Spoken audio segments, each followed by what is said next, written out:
The Senate will come to order. Chaplain Dr. Back will lead the Senate in prayer.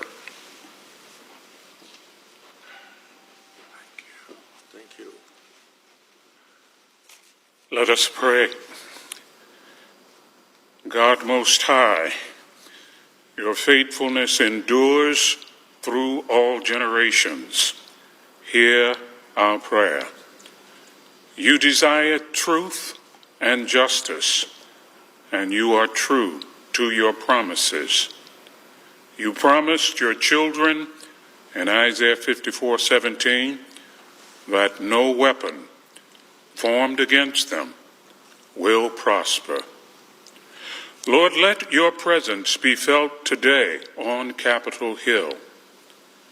Open the hearts of our lawmakers to your guidance as you empower them to serve with faithfulness. Dwell in them and those who support their work, making them fruitful for the glory of your name. May they hear your call to rise and follow where you lead as you inspire them to be obedient to your perfect will. Give them patience with those who oppose them, and may they trust in your perfect love, which never fails. We pray in your mighty name. Amen. Thank you. Will you please join me in the pledge? I pledge allegiance to the flag of the United States of America and to the republic for which it stands, one nation under God, indivisible, with liberty and justice for all.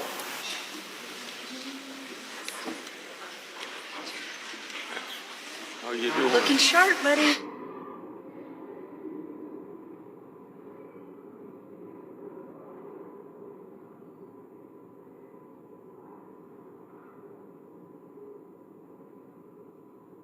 Got it.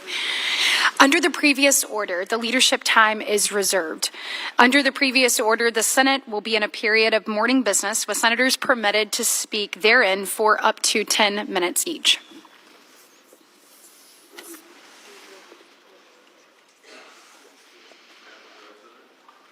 The senator from Iowa. Recently, we've witnessed China peddling false claims as it continues to try and convince the United States that China is a good partner. So China has recently claimed this, quote, "The Chinese always honor and deliver what has been promised," end quote. What China asserted is nonsense. Nobody ought to believe that the promises made are honored. So I want to give you one example. Inter-country adoptions. During COVID-19 pandemic, China, they say temporarily, restricted travel into the country, which stalled hundreds of families from completing their adoptions. Today, the families I mentioned continue to be separated from their adoptive child in China, or are learning that the child they have been matched with for many years has been rematched with a different family in China. In this latter case, it's a case for the Robinson family of Iowa. Does that sound like China always honors and delivers what it promises? I think not.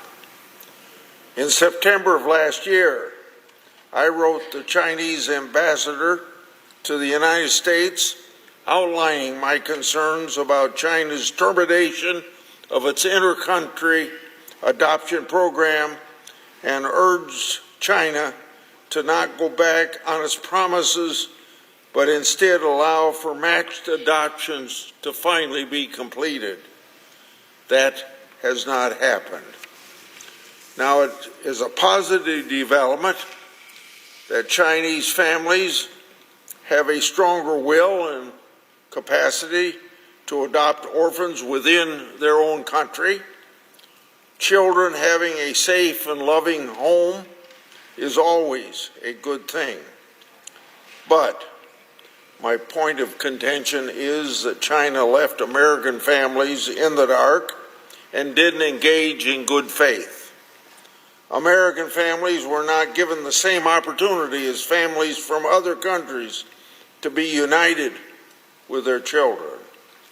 Real commitments were made, and they were dismissed. This brought disruption to families and needlessly left children orphaned. Again, I suggest China doesn't honor its commitments, and I pray that the hearts of Chinese leaders experience a transformation. I suggest the absence of a quorum. The clerk will call the roll. Ms. Alston-Brooks.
I'm on Circuit 9, I want you making sure you got your rolling.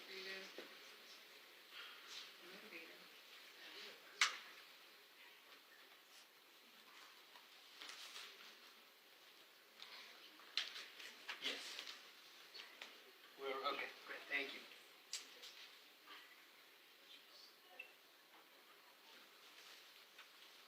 Heads up.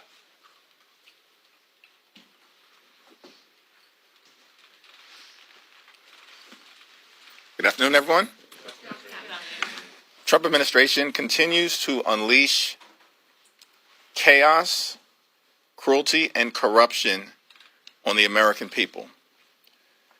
Donald Trump and extreme MAGA Republicans have been a complete and total failure, domestically and internationally. Donald Trump promised that on day one of his presidency, he would end the war in Ukraine. He promised on day one of his presidency, he would free the hostages to bring about peace in the Middle East. And Donald Trump promised that on day one of his presidency, the quorum call be suspended. Without objection. Madam President, before I begin my remarks this afternoon, I want to speak briefly about Iran. For decades, the regime in Iran and its terrorist proxies have sought to sow chaos and violence throughout the Middle East. They threatened death to America and to wipe Israel off the map. All the while, the mullahs have pursued a nuclear enrichment program that goes well beyond what is required for peaceful energy purposes. Madam President, Iran can never be allowed to have a nuclear weapon. This has been the position of President Trump and members of this body for years. Since his re-election, President Trump made clear that a peaceful resolution was possible if Iran agreed to give up its nuclear weapons ambitions. Iran's leaders refused. As a result, on Saturday, the President ordered precise and limited strikes to go after Iran's nuclear program consistent with this long-held national security imperative. I'm grateful for the professionalism of all of our service members in carrying out this important mission. Madam President, just a few hours ago, Iran launched an attack against our service members in Qatar and Iraq. President Trump has been clear that he is not afraid to hold Iran accountable for any retaliation, and Iran risks going down a dangerous road with these attacks. Nevertheless, I'm glad that the initial reports indicate that no Americans were killed in these strikes. If Iran is considering any further attacks against U.S. forces or interests, it should think long and hard about the consequences.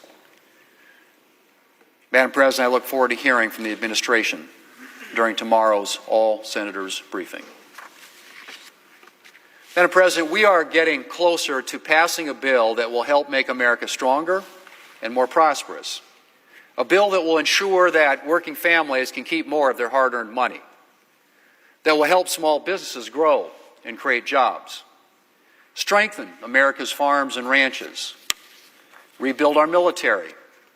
Secure our border. And of course, unleash American energy. Madam President, this bill is great news for our entire country, for Americans from every place and walk of life. But today I want to talk about how this bill will help make my home state of South Dakota stronger and more prosperous. That starts with making tax relief permanent. In 2017, Republican-led Tax Cuts and Jobs Act meant lower tax bills for South Dakotans. That bill lowered tax rates for every income bracket, doubled the child tax credit, and nearly doubled the standard deduction. But those tax policies are set to expire, Madam President, this year if Congress doesn't act, which would mean an average South Dakotan would see a $2,500 tax hike next year. We're not going to let that happen. Our bill will extend the Tax Cuts and Jobs Act's lower tax rates. It will extend the doubled child tax credit. It will extend the nearly doubled standard deduction. But not just extend them, Madam President, make them permanent so that no hardworking American has to worry about a looming tax hike again a few years down the road. I said we're going to make the $2,000 child tax credit permanent. But we're actually going to go even further by increasing the child tax credit by another $200. Under Republicans' bill, the child tax credit will now be $2,200 per child permanently. Madam President, we're also delivering on a number of the President's campaign promises that will provide further relief to hardworking Americans. Under our bill, seniors will be able to reduce their taxes further with a $6,000 boost to their standard deduction. Police officers, firefighters, and hourly workers won't have to pay tax on their overtime pay. Waitresses and busboys will benefit from no tax on tips.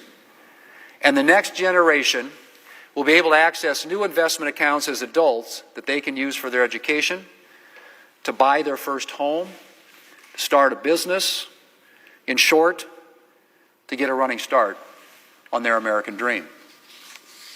Madam President, I could go on, but the bottom line is this: a bigger bottom line for hardworking Americans for the long term. More money in their paychecks, more opportunity, and a brighter future ahead. Madam President, the 2017 tax reform also helped grow our economy by lifting the tax burden on American businesses. Small businesses, farms, and ranches all benefited from lower tax rates and investment incentives. Tax reform freed up cash that business owners could use to invest in their operations and their workers. And South Dakotans saw those benefits on Main Street and on the farms and ranches that are the lifeblood of our state. Now Republicans are poised to make many of those reforms permanent. That includes investment incentives like full expensing for new equipment and for domestic research and development. It includes the job-creating 199A small business deduction. And it includes raising the death tax exemption to $15 million and linking it to inflation, meaning countless family farms, ranches, and small businesses will be spared the threat of this fundamentally flawed tax and the headaches that come with trying to plan for it. And speaking of farms and ranches, Madam President, in addition to providing farmers and ranchers with tax relief, our bill updates the farm safety net to address some of the challenges farmers and ranchers have been facing. It increases reference prices for every covered commodity and makes these prices more responsive to market conditions in coming years. It increases crop insurance coverage and affordability, including for farmers just starting out. It supports livestock producers by making existing programs more responsive to drought and by funding prevention of animal diseases that can devastate livestock. It invests in critical conservation programs, including programs that support South Dakota's wild bird populations. And it supports a bright future for agriculture by funding grants for research at agriculture research institutions and promoting trade for commodities in foreign markets. Madam President, America's farmers and ranchers have faced some serious challenges in recent years, some of the toughest, in fact, in recent memory. I'm proud that we are addressing their needs in this bill. And I can assure America's ag producers that their priorities will continue to be a priority here in Washington. Madam President, there's a lot more I could say about this bill and how it will help South Dakota and our entire country. But before I close, I want to focus on how it will make America more secure. It makes a down payment on strengthening our military by investing in the equipment our men and women in uniform need to keep America safe amid today's threats and tomorrow's. And that includes expediting production of the new B-21 long-range strategic bomber, the future backbone of the Air Force's bomber fleet. In the coming years, the B-21s will operate from several locations, including South Dakota's Ellsworth Air Force Base. And it is emblematic of the type of investments this bill is making in our military's future. This bill also makes a significant investment in our border security, including finishing the border wall. And last but not least, it unleashes American energy. It reverses course from the Biden administration's hostility to responsible, conventional energy production.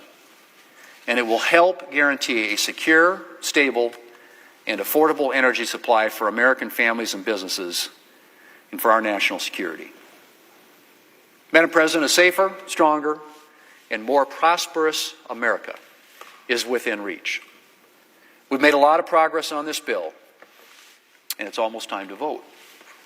And I'm looking forward to finishing our work and getting these policies in place for the benefit of South Dakota and of our entire country.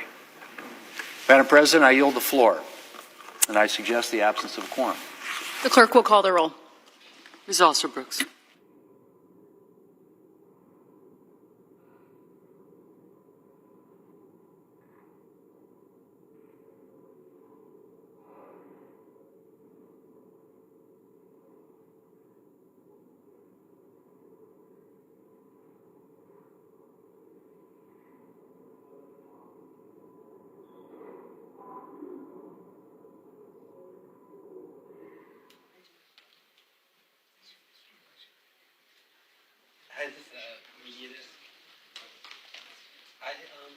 I'm on circuit 901, just making sure you guys are rolling.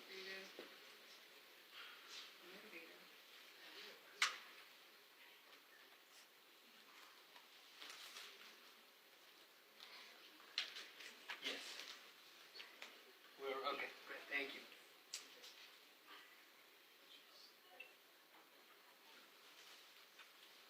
Heads up.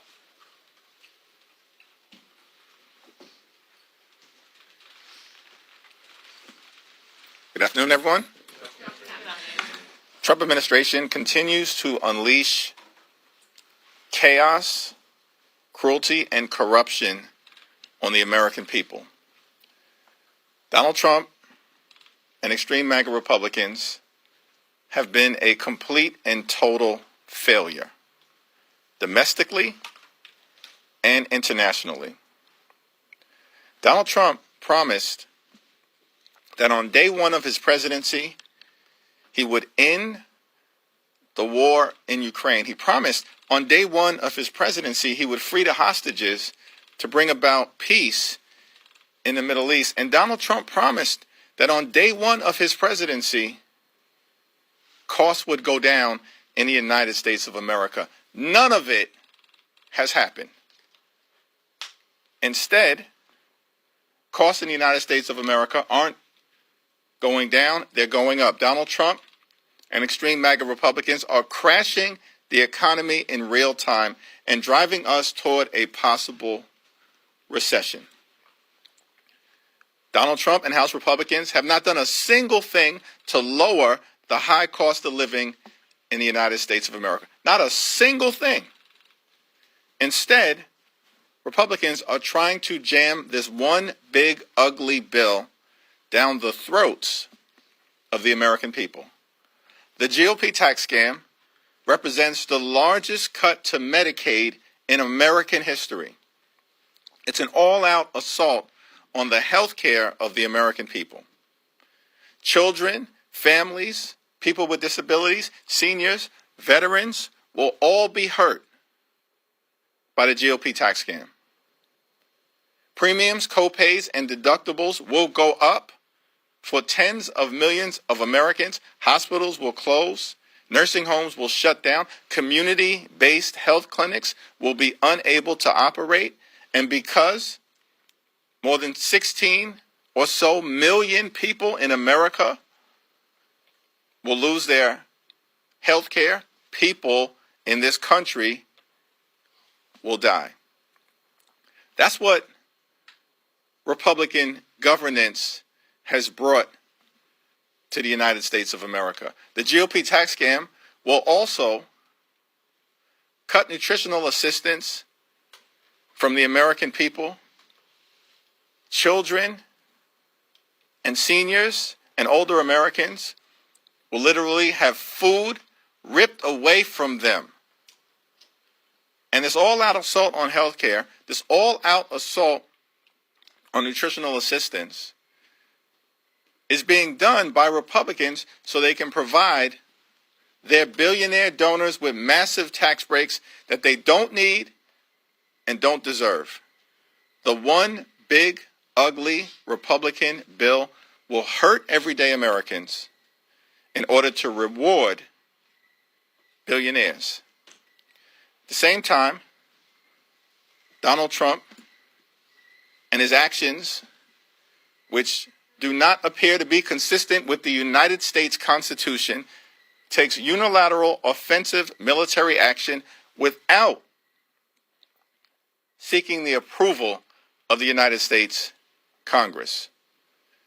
The use of military force, which is offensive in nature, must be approved by the House and the Senate. That's according to the Constitution. It's not optional, Donald. It's not. The framers of the Constitution actually gave Congress the power to declare war for a reason, so the American people, through their elected representatives, would have the opportunity to debate the issue and make some decisions as it relates to what's in the best interest and the national security of the American people. Donald Trump and the administration chose to ignore the Constitution. And so they're going to have to come before Congress and explain their justification for an offensive military strike against Iran. Yes, we can never allow Iran to become a nuclear power. And of course, Israel has the right to defend itself and will support Israel's security in an ironclad manner.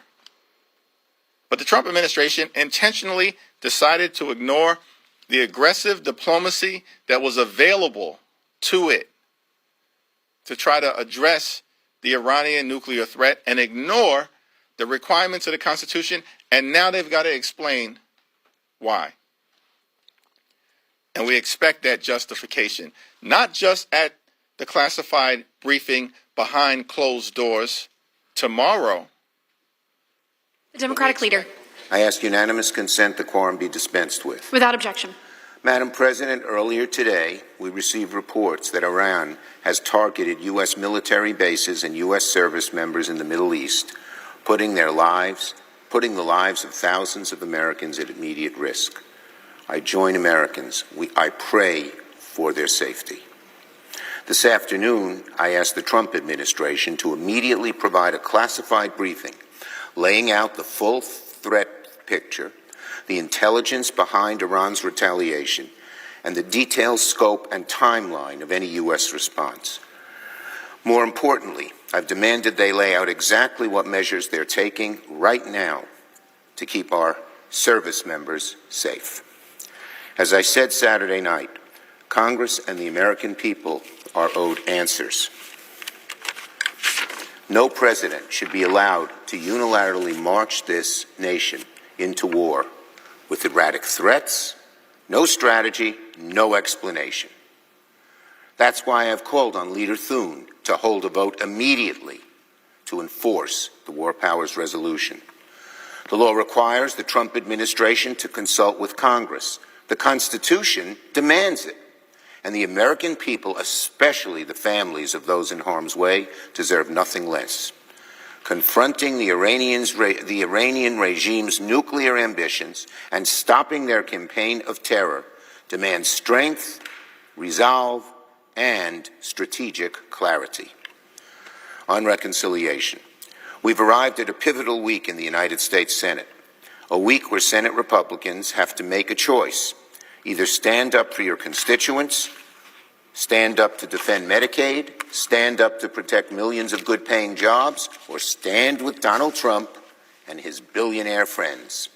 That's the fundamental choice Republicans face with their so-called big, beautiful bill. Before the week is out, we expect Republicans will bring their bill to the floor for debate. That means very soon the Senate is going to have a long night of vote-a-rama. When vote-a-rama begins, Democrats will be ready. We will pick the Republican bill apart. We will put Republicans on record. We'll force Republicans to explain in multiple ways again and again and again why they want to cut taxes for the rich at the expense of working people. Even now, many Senate Republicans know their own bill is poison. One reason is that their bill will decimate rural hospitals, even more than the House bill would, as bad as that was. It'll do it by curtailing the provider tax that many states use to fund Medicaid. Now, they know it's terrible, so it sounds like Senate Republicans are trying to sweeten this bitter deal by adding a rural hospital fund in hopes of easing the worries of some members among their rank. But make no mistake about it, and the rural hospitals and the American Hospital Association know it, this won't work. Whatever funding Republicans would offer in a rural hospital fund would easily be overwhelmed by cuts the states would still face, by the difficulty rural hospitals would still be in. A rural hospital fund would be like putting a Band-Aid over an amputation. Again, it is not going to work. Now, even before we get to vote-a-rama, Democrats have already successfully pushed back against some of the nastiest provisions in the Republican bill. This work is certainly not done.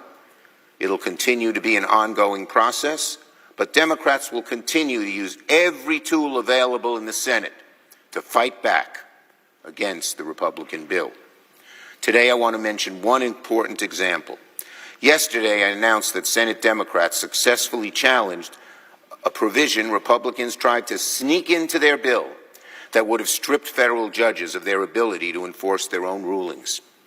Now, we all know federal judges have ruled against the Trump administration in the vast majority of cases that are currently in court. Many of the administration's most harmful executive orders have been temporarily halted through preliminary injunctions, restraining orders, and other emergency rulings by the courts. So what did Senate Republicans try to do? They tried to write a workaround into their reconciliation bill. By preventing judges from even being able to issue preliminary injunctions or restraining orders unless plaintiffs paid for the bond up front, it goes even further than what the House Republicans tried to do. That meant if someone wanted courts to put a stop to Donald Trump's freezing of federal funds, or stop DOJ from rummaging through people's private data, or any number of abuses, there are so many, they first had to pay up before the courts could even issue a court order. That's not justice, my Republican friends. That's pay to play. It's antithetical to our system of checks and balances. And once again, the wealthy are favored. They'll be able to afford these bonds. But middle-class people, poor people, many groups will not. And I'm pleased, very pleased, that we Democrats have successfully pushed back against this lawless provision. Now, to be sure, not every decision has gone our way. But we will keep fighting until the last possible moment to strip the worst parts of the big, ugly bill that have flown under the radar. None of this has been easy to do. And I want to thank all the ranking members, their staffs, involved in this long technical process. My staff has done a great job. I salute them. So has Senator Merkley's staff. He's our ranking member on the Budget Committee. The hours have been long.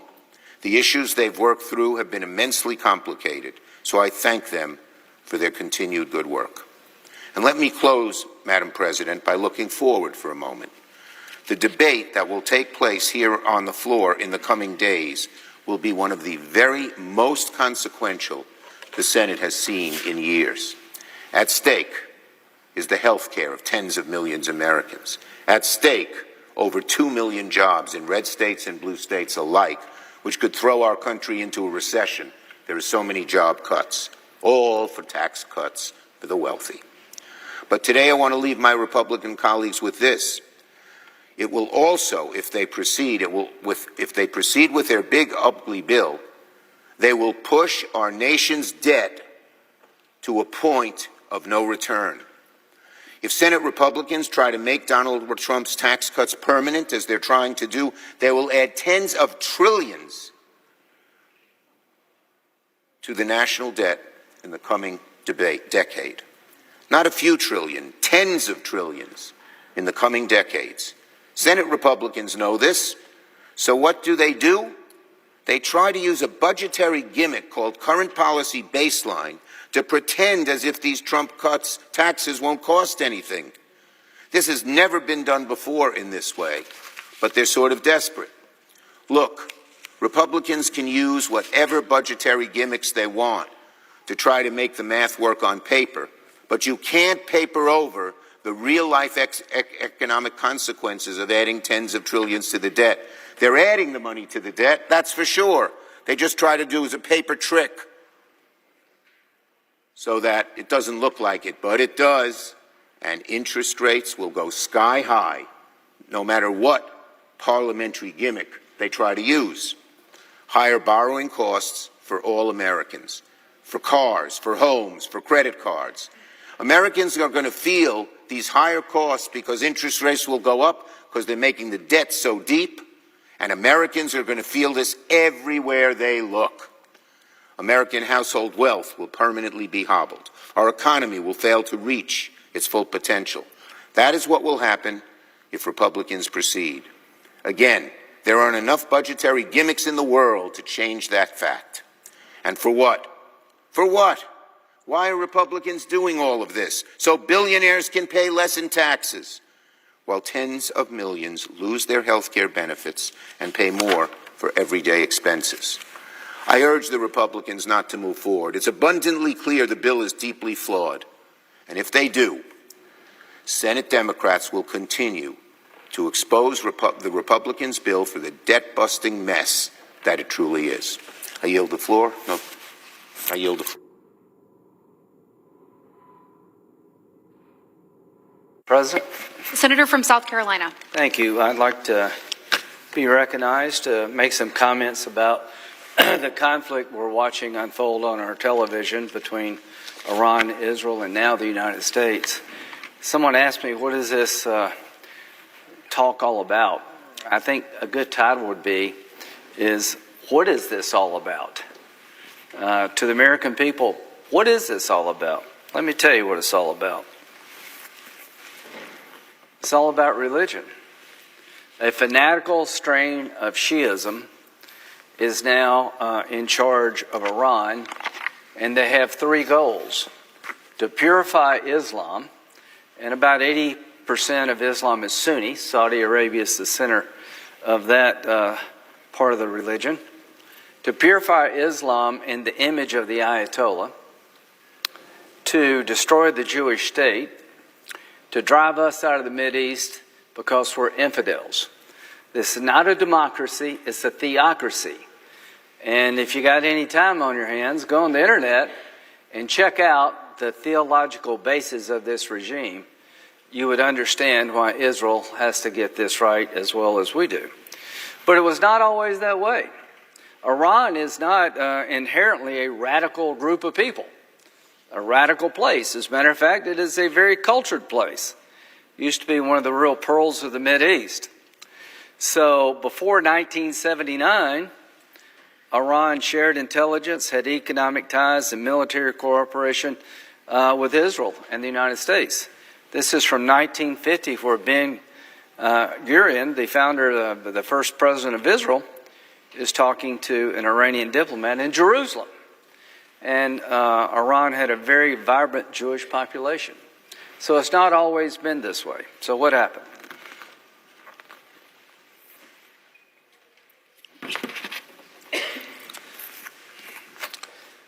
They had a revolution. In 1979 to 1981, there was an uprising in Iran that led to the installing of the Ayatollah as the leader of Iran, the first Ayatollah, Khomeini, and now we're on the second one, Khomeini. Now, what is this thing all about? These are students pouring over the U.S. Embassy. And our embassy personnel, 50 American hostages, were held for 444 days by these nut jobs. They were subjected to intense physical and psychological torture throughout their captivity, such as mock executions, beatings, solitary confinement, and very bad living conditions. So, this is what they did when they took over. They came after us, held our people hostage, and treated us very brutally. In 1984, the United States made Iran a state sponsor of terrorism under U.S. law because of the way the Iranian regime under the Ayatollah was conducting himself. They were wreaking havoc throughout the region, and they were doing things against Israel and the United States that justified their designation in 1984 as a state sponsor of terrorism, and that has not changed. Now, why are they state sponsor of terrorists? Because they're terrorists, and they support terrorists. Hezbollah, $700 million we project was given to Iran by Hezbollah. It's almost their entire budget. They're a terrorist group, mainly in Lebanon, of the Shia branch of the tree. Hamas, who conducted the October 7th attack against Israel. Israel projects that 93% of Hamas's military budget came from Iran. And we have the Houthis. All of their missiles and rockets came from Iran. We've got Shiite groups in Iraq funded by Iran.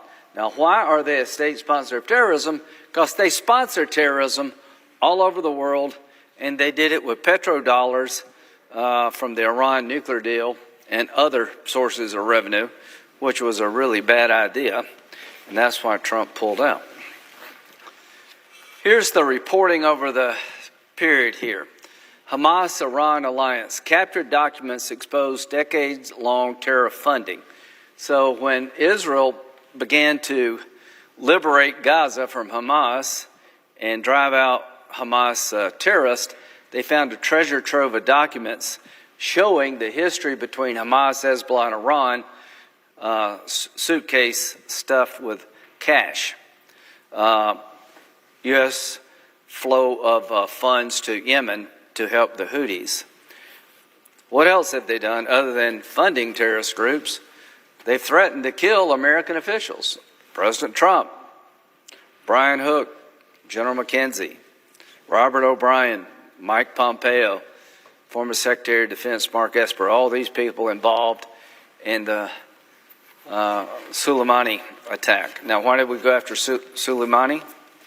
Because he was the leader of the more radical elements of their military that had been targeting Americans, and he was planning to attack our forces in Iraq, and Trump took him out. 1983, Beirut barracks bombing, Hezbollah supported by Iran.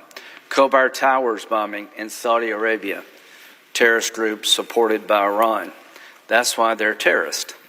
They have been coming after our interests. They've attacked our shipping in the Red Sea, the Houthis have, and they couldn't fire one missile without Iranian support because that's where all their rockets come from. Now, some cast of characters here.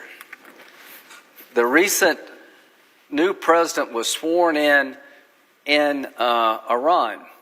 During the swearing in of the Iranian president, the crowd started chanting, "Death to America, death to America," during the swearing in of the new president not long ago, July 30th, 2024, not quite a year ago.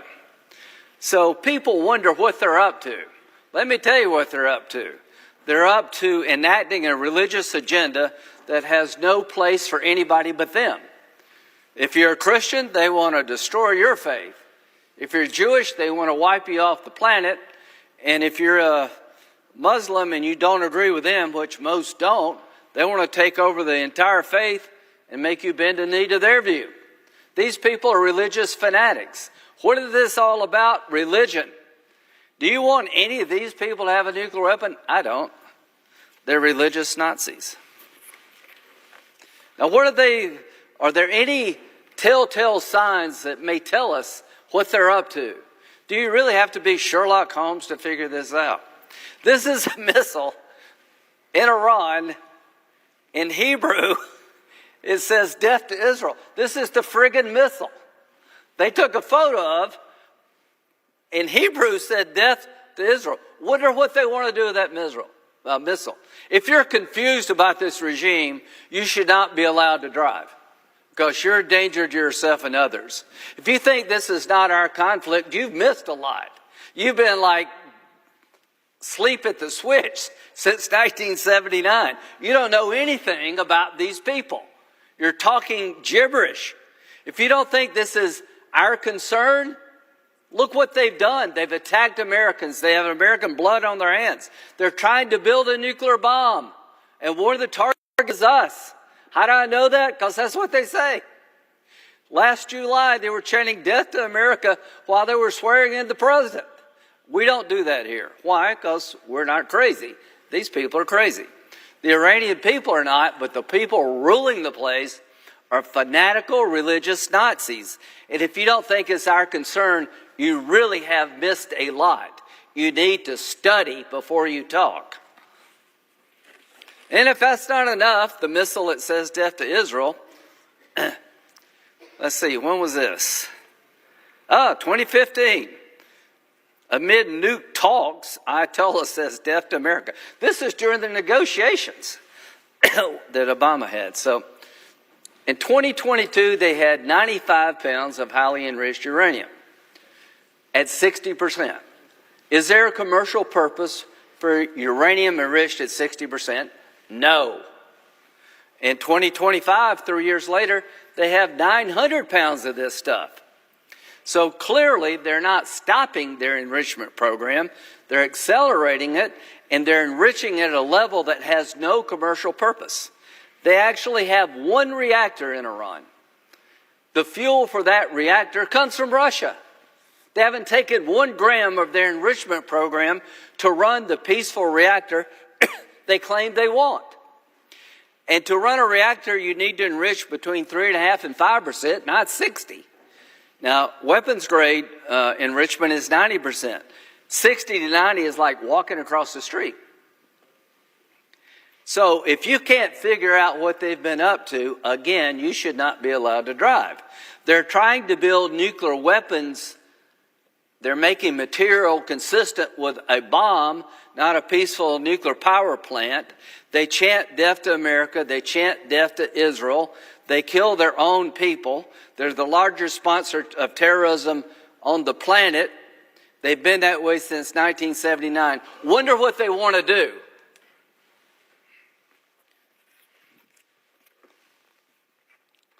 The Ayatollah's nuclear ambitions have been spread and said for decades now. I take him serious. Hitler wrote a book.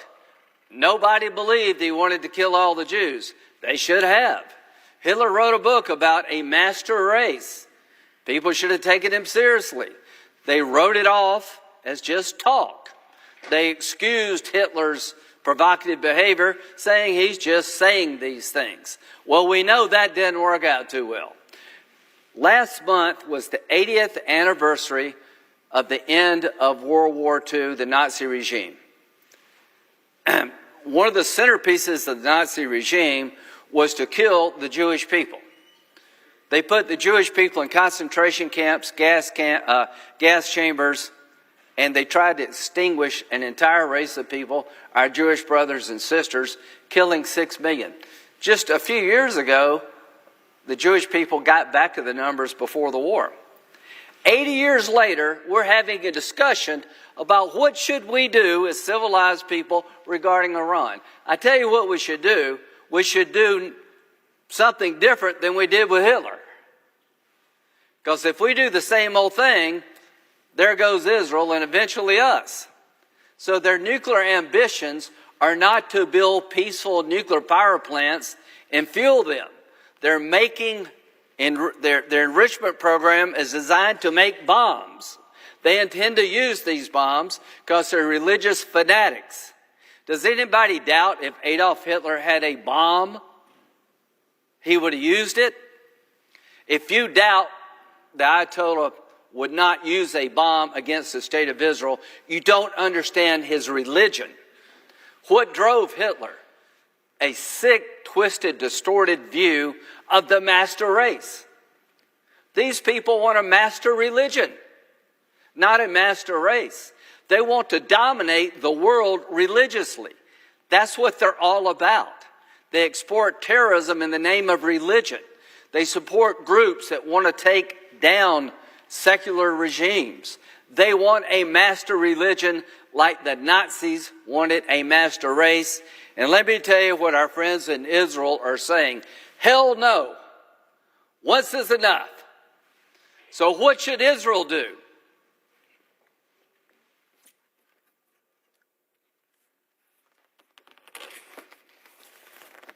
Here's what Israel should do. They should fight back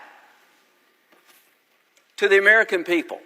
What would our country do if there was one missile shot into South Carolina or Alabama from a foreign power that killed our citizens?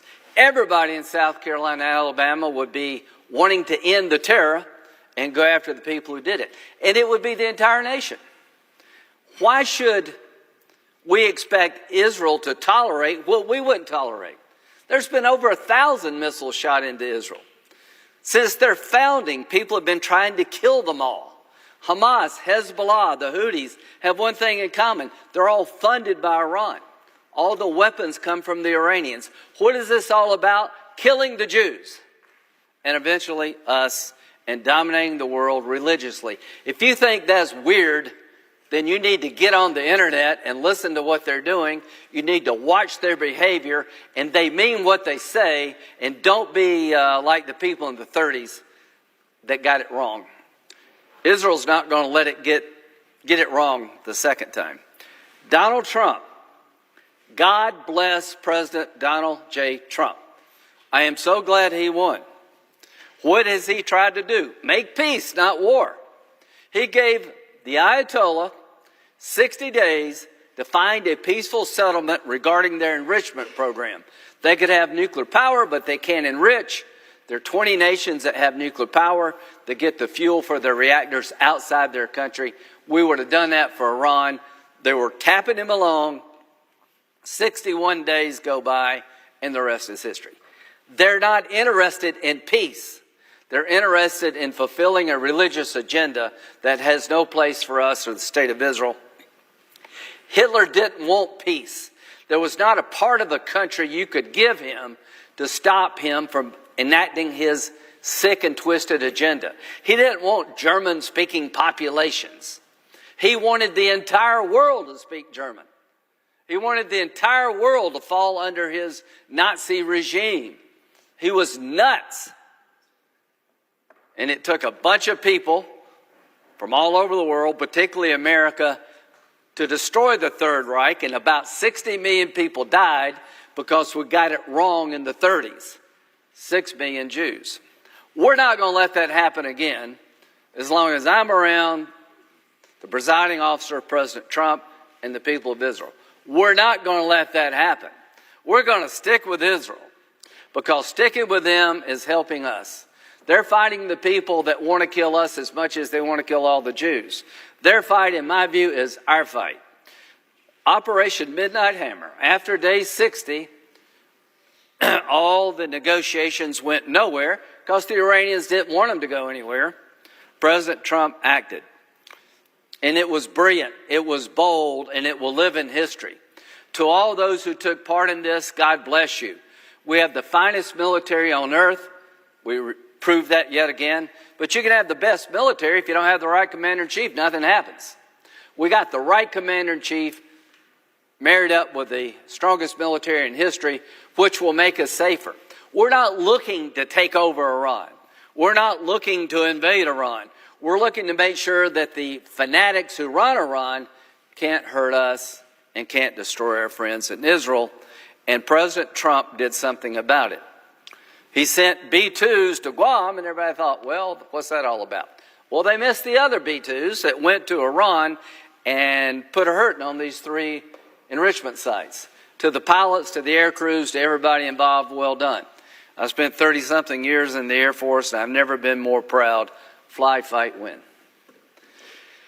Now, what's next? They shot missiles at our air base in Qatar. The Iranians did today, about 16 or 19.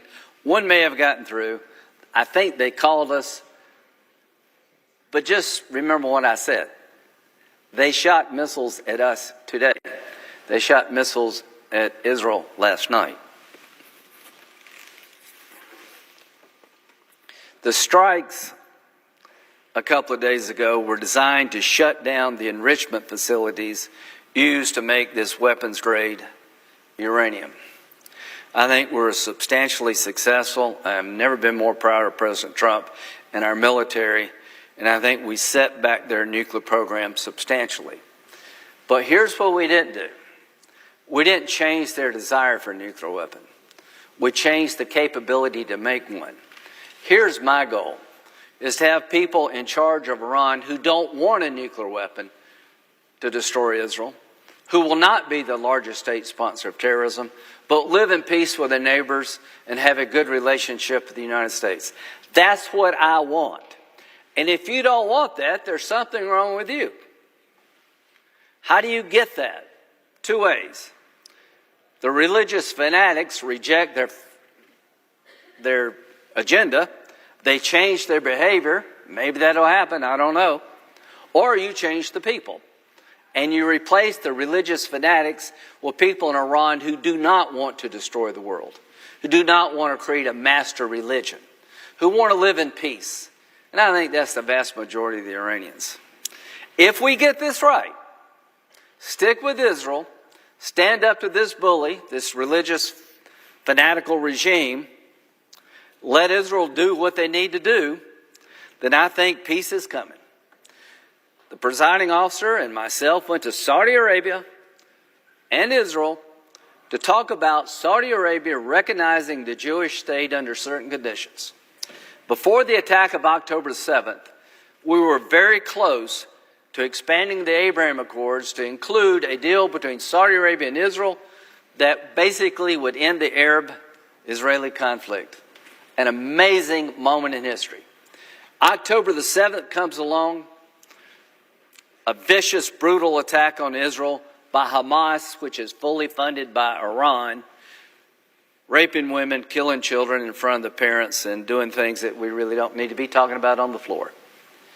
That was designed to stop reconciliation between Saudi Arabia and Israel, because for the Iranian fanatical regime, the worst nightmare is for the Arab world to make peace with Israel and move toward the light. These people want darkness for the world. So what do we do now?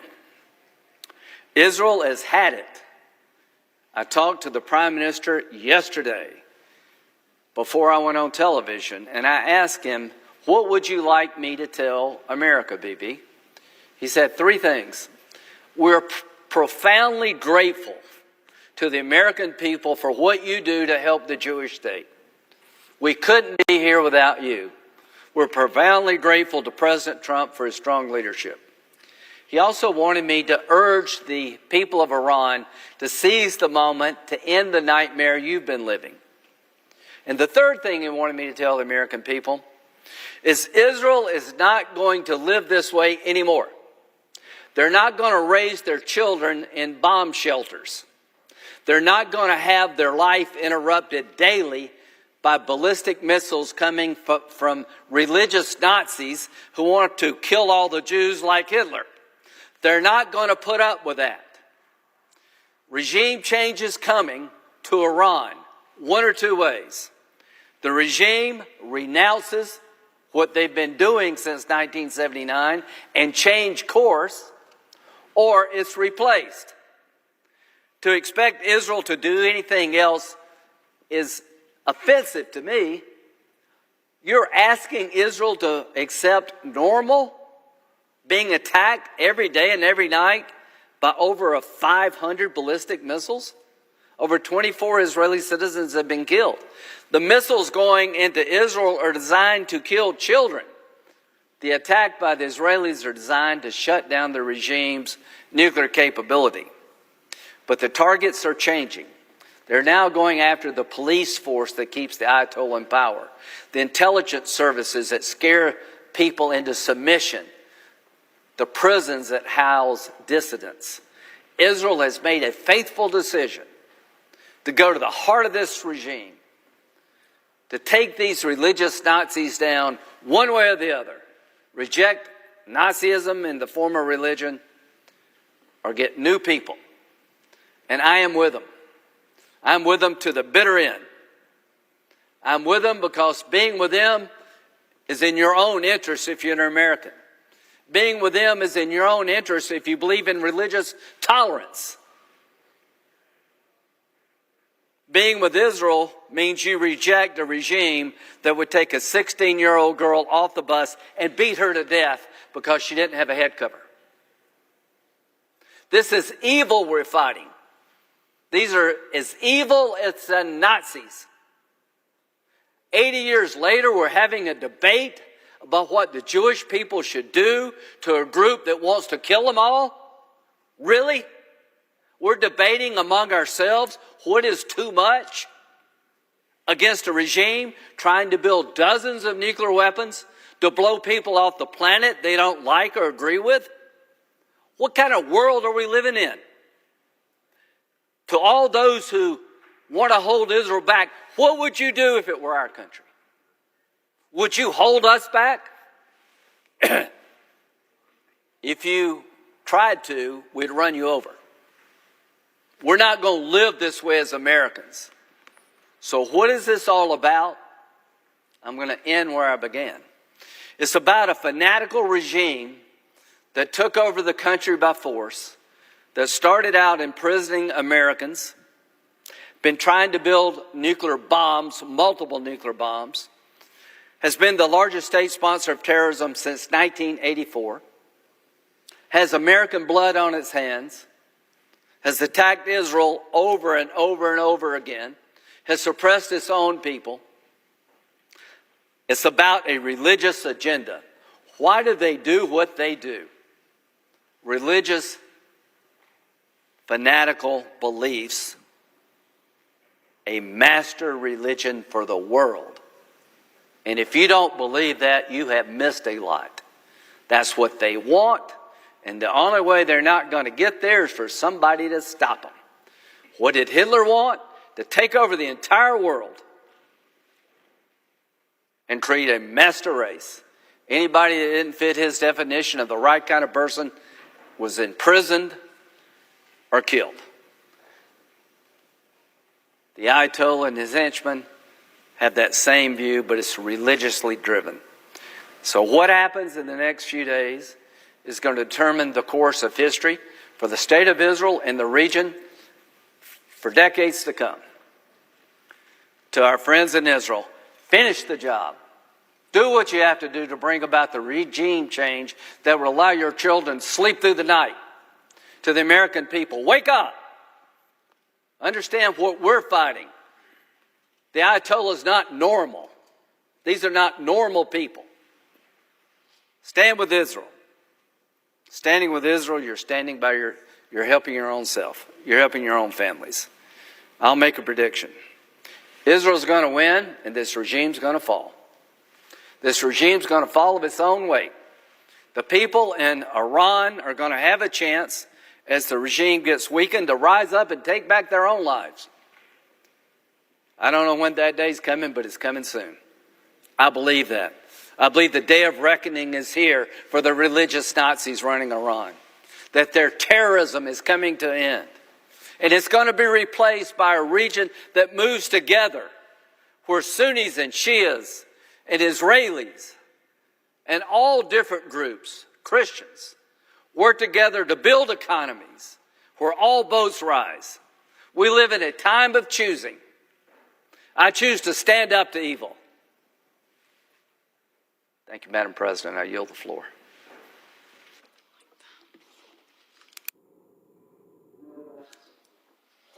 The clerk will call the roll. Ms. Alsobrooks.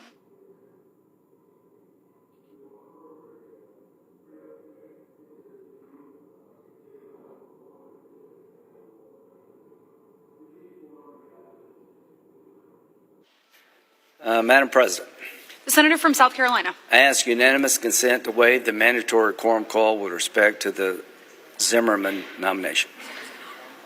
The Senate is in a quorum call. Yes. To waive it, please. Without objection. Okay. I ask you, I know I talk funny. I ask unanimous consent to waive the mandatory quorum call with respect to the Zimmerman nomination. Without objection. Okay. The clerk will report the motion to invoke cloture. Cloture motion, we the undersigned senators, in accordance with the provisions of Rule 22 of the Standing Rules of the Senate, do hereby move to bring to a close debate on the nomination of Daniel Zimmerman of North Carolina to be an Assistant Secretary of Defense, signed by 17 senators. Under the previous order, the mandatory quorum call under Rule 22 has been waived. The question is it the sense of the Senate that the debate on the nomination of Daniel Zimmerman of North Carolina to be Assistant Secretary of Defense shall be brought to a close? The yeas and nays are mandatory under the rule. The clerk will call the roll. Ms. Alsobrooks, Ms. Baldwin, Mr. Banks, Mr. Barrasso, Mr. Bennett, Mrs. Blackburn, Mr. Blumenthal, Ms. Blunt Rochester, Mr. Booker, Mr. Bozeman, Mrs. Brett.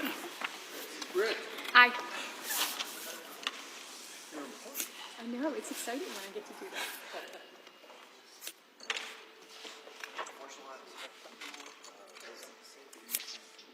Hey, Brian.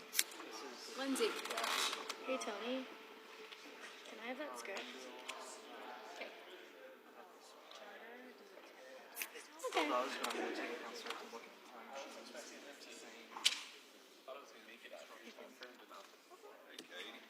Hey, sir, how are you? The Senate's now voting on whether to limit debate on the nomination of Daniel Zimmerman to be Assistant Defense Secretary for International Security Affairs. Mr. Zimmerman has worked as a CIA intelligence officer for 16 years and has served as an executive branch detailee for Tennessee Senator Bill Hagerty's office since January of 2024. In the first Trump administration, he was involved in the Abraham Accords negotiations with Jared Kushner, who was senior advisor to the president at the time. While senators are coming to the floor to vote, we'll show testimony from Attorney General Pam Bondi, who was on Capitol Hill to testify on the president's 2026 budget request for the Justice Department. Ms. Collins, Mr. Coons,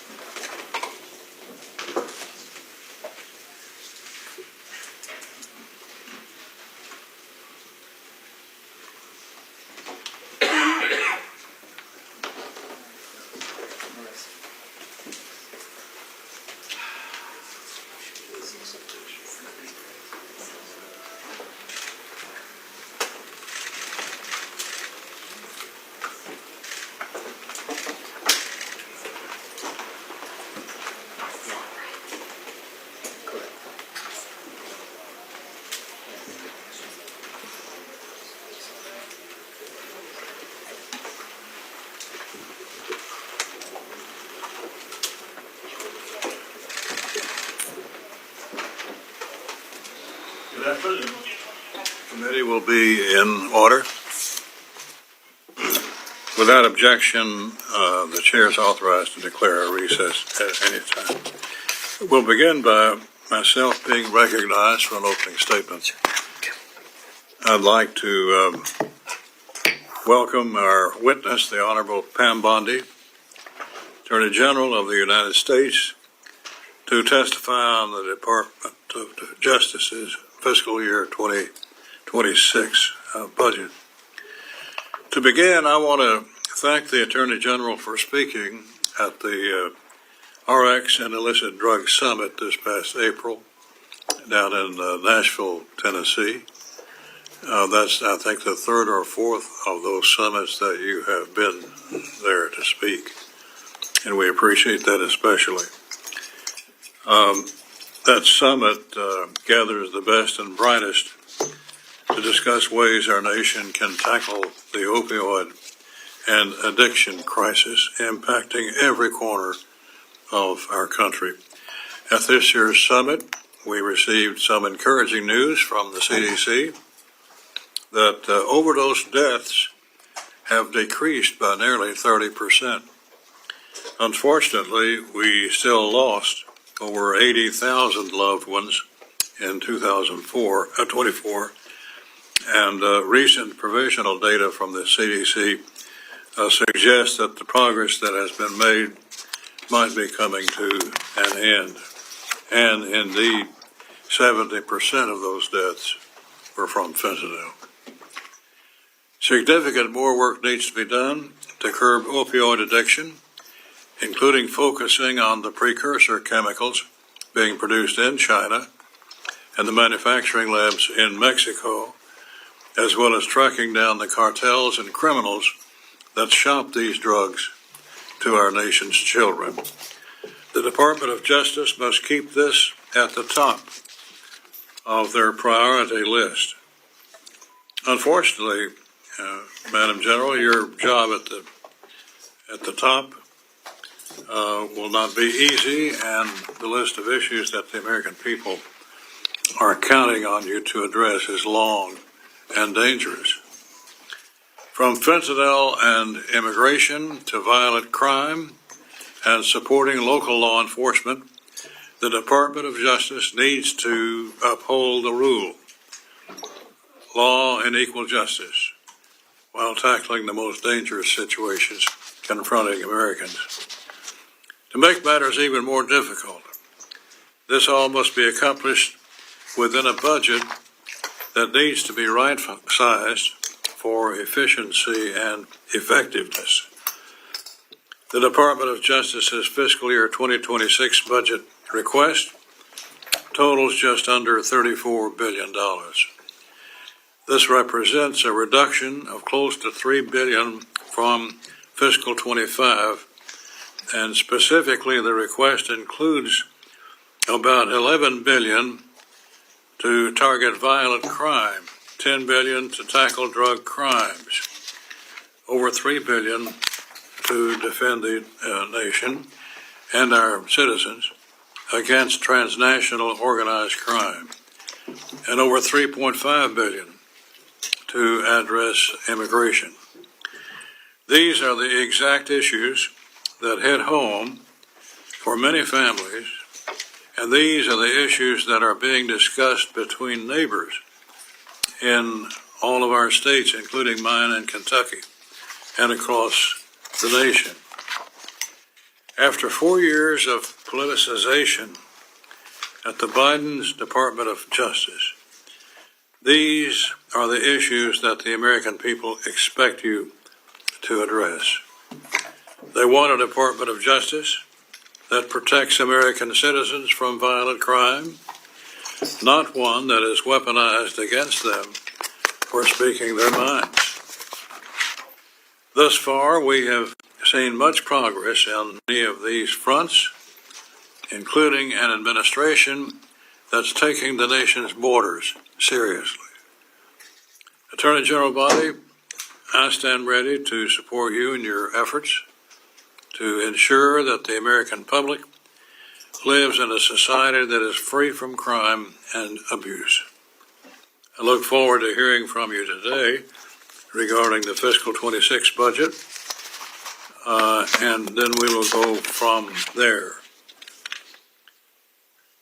There are critically important funding decisions ahead of us, and I hope we can gain a better sense of your priorities today so that we can make the best decision on behalf of the American public. Let me now recognize the ranking member of this subcommittee, Ms. Ming, for any remarks she cares to make. Thank you, Mr. Chairman, and welcome Attorney General Bondi. Tens of thousands of public servants at the Department of Justice and its bureaus have historically worked very hard and continue to work hard to protect public safety and uphold the rule of law in our country. Yet, I must take this opportunity to express my very strong concerns about this current administration's lack of respect for the rule of law. Over the past 5 months, we have seen numerous examples of this administration outright breaking the law. The administration continues to illegally withhold billions of dollars in funding that Congress appropriated, including hundreds of recently terminated justice grants that had previously been awarded through open and competitive processes.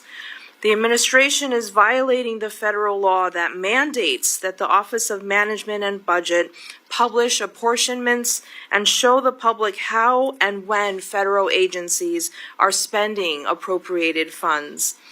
The Justice Department has begun illegally restoring the gun possession rights of convicted felons and domestic abusers. It's allowing the sale of forced reset trigger devices without a background check. These are devices that effectively convert regular firearms into machine guns, which I fear will only make mass shootings in the United States more numerous and deadly. More than 1,500 individuals involved in the January 6th attack on the Capitol were pardoned or granted commutations of sentences. The president's new appointee as pardon attorney, Ed Martin, previously raised money to help defend some of the most violent of these individuals, people who assaulted police officers. Some of the pardoned January 6 defendants have subsequently been arrested, charged, or sentenced for other crimes. Under this president, the U.S. has accepted a luxury jetliner from Qatar, very likely in violation of the emoluments clause of the Constitution. This president has also issued a series of illegal and unconstitutional executive orders, several of which are being challenged in courts right now. Presidential actions in recent months have also directed highly political and targeted investigations against law firms and individuals, including Miles Taylor, a former staffer for the House Appropriation Committee's Republican majority.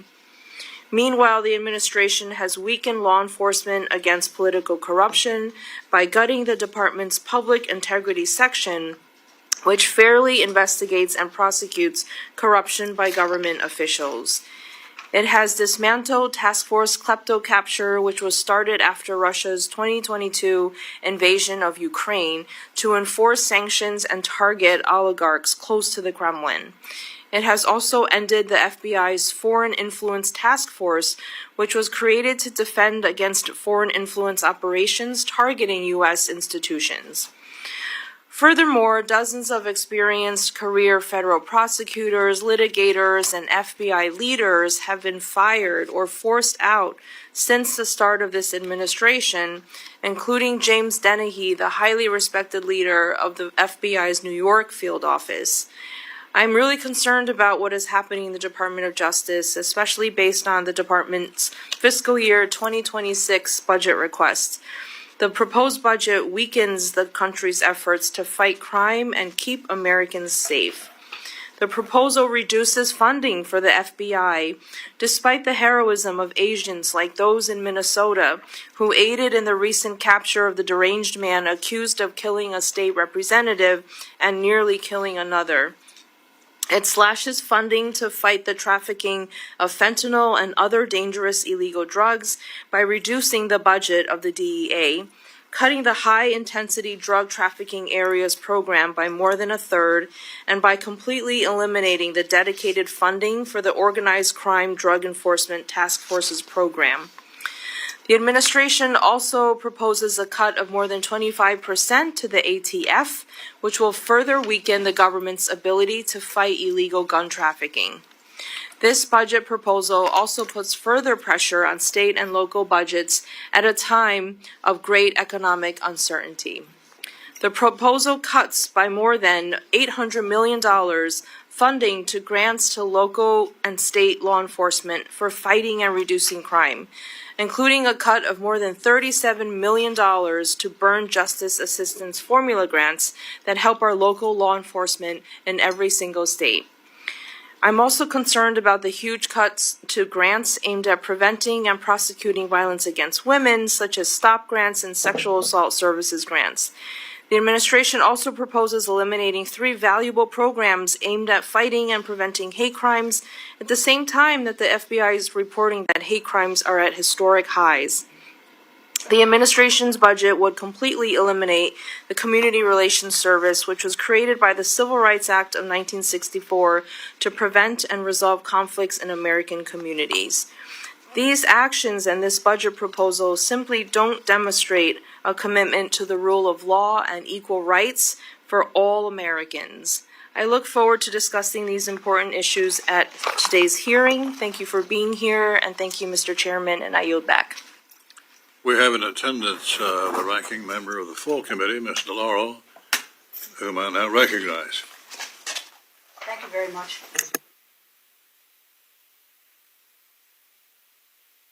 Thank you, Mr. Chairman, and I want to thank you and Ranking Member Meng for holding this budget hearing. And also want to say a thank you to our witness, Attorney General Bondi, for appearing before the subcommittee today.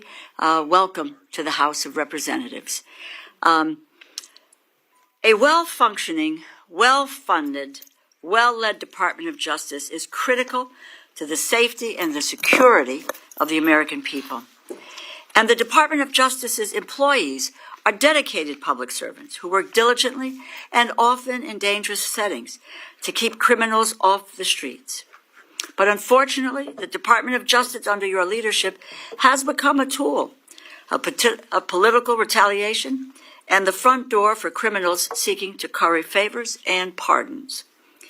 As I told Director Patel last month, pressure from the White House to investigate the president's opponents or to quash investigations of his allies threaten the department's credibility and the very foundations and the foundation on which this nation stands, and that is the rule of law. The Attorney General must shield the rule of law from political pressure, not act as an instrument for implementing the president's political hit list. Attorney General Bondi, the Department of Justice is not the president's personal law firm.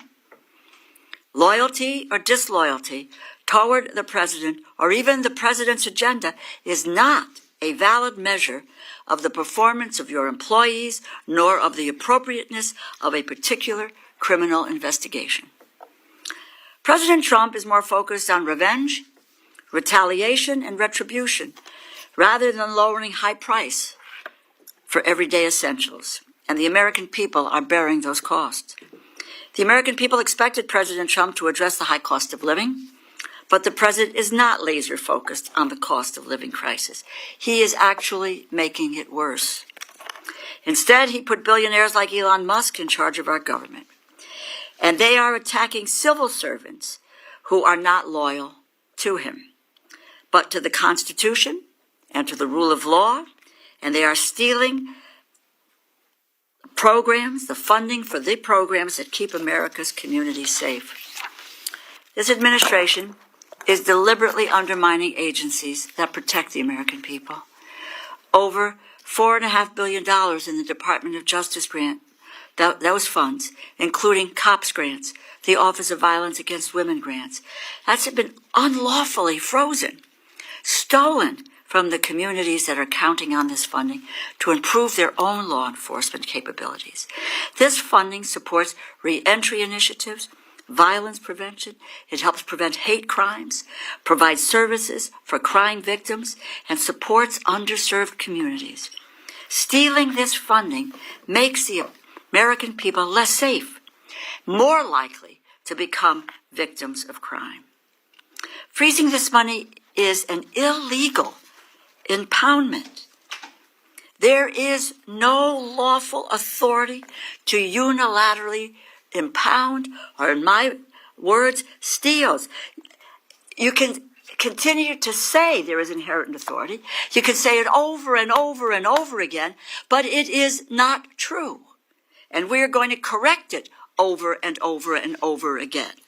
And how many times can the courts and the Government Accountability Office tell you so? Your department is responsible for upholding the law.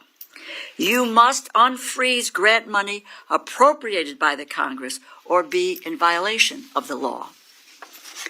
Moving to the next fiscal year, I'm eager to learn about how the Department of Justice will continue to fulfill its mission with a proposed budget that significantly cuts our nation's law enforcement agencies, key offices, and grant programs. The President's proposed budget would impair and defund the core law enforcement agencies that keep our communities safe. In essence, you are defunding law enforcement. It slashes funding for the FBI, the Drug Enforcement Administration, the Bureau of Alcohol, Tobacco, Firearms, and Explosives, limiting federal efforts to help our state and our local enforcement combat gun violence, drug trafficking, and organized crime. The budget also targets DOJ's foundational legal divisions, cutting funding for civil rights enforcement, environmental protection, and even, yes, national security. It takes an axe to grant programs and other programs that support domestic violence survivors and local police departments. It dismantles DOJ's tax division, which will only make it easier for prominent tax cheats to avoid prosecution, further increasing the burden on honest taxpayers who pay what they owe. They pay what they owe. Our largest corporations do not.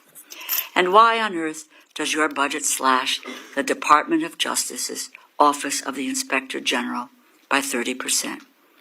Does this administration want to eliminate waste, fraud, and abuse or not? Our government's Inspector General are absolutely critical nonpartisan offices that help Congress and the American people eliminate and prevent that prevent fraud and corruption. This administration has directly undermined and even removed over a dozen of these offices across our government. Waste, fraud, and abuse are not the targets of President Trump's White House. They are the primary objectives. This budget does not put the safety and security of the American people first. It puts white-collar criminals, drug traffickers, and violent offenders first, while eviscerating your department's ability to stop them. The Department of Justice exists to uphold the rule of law.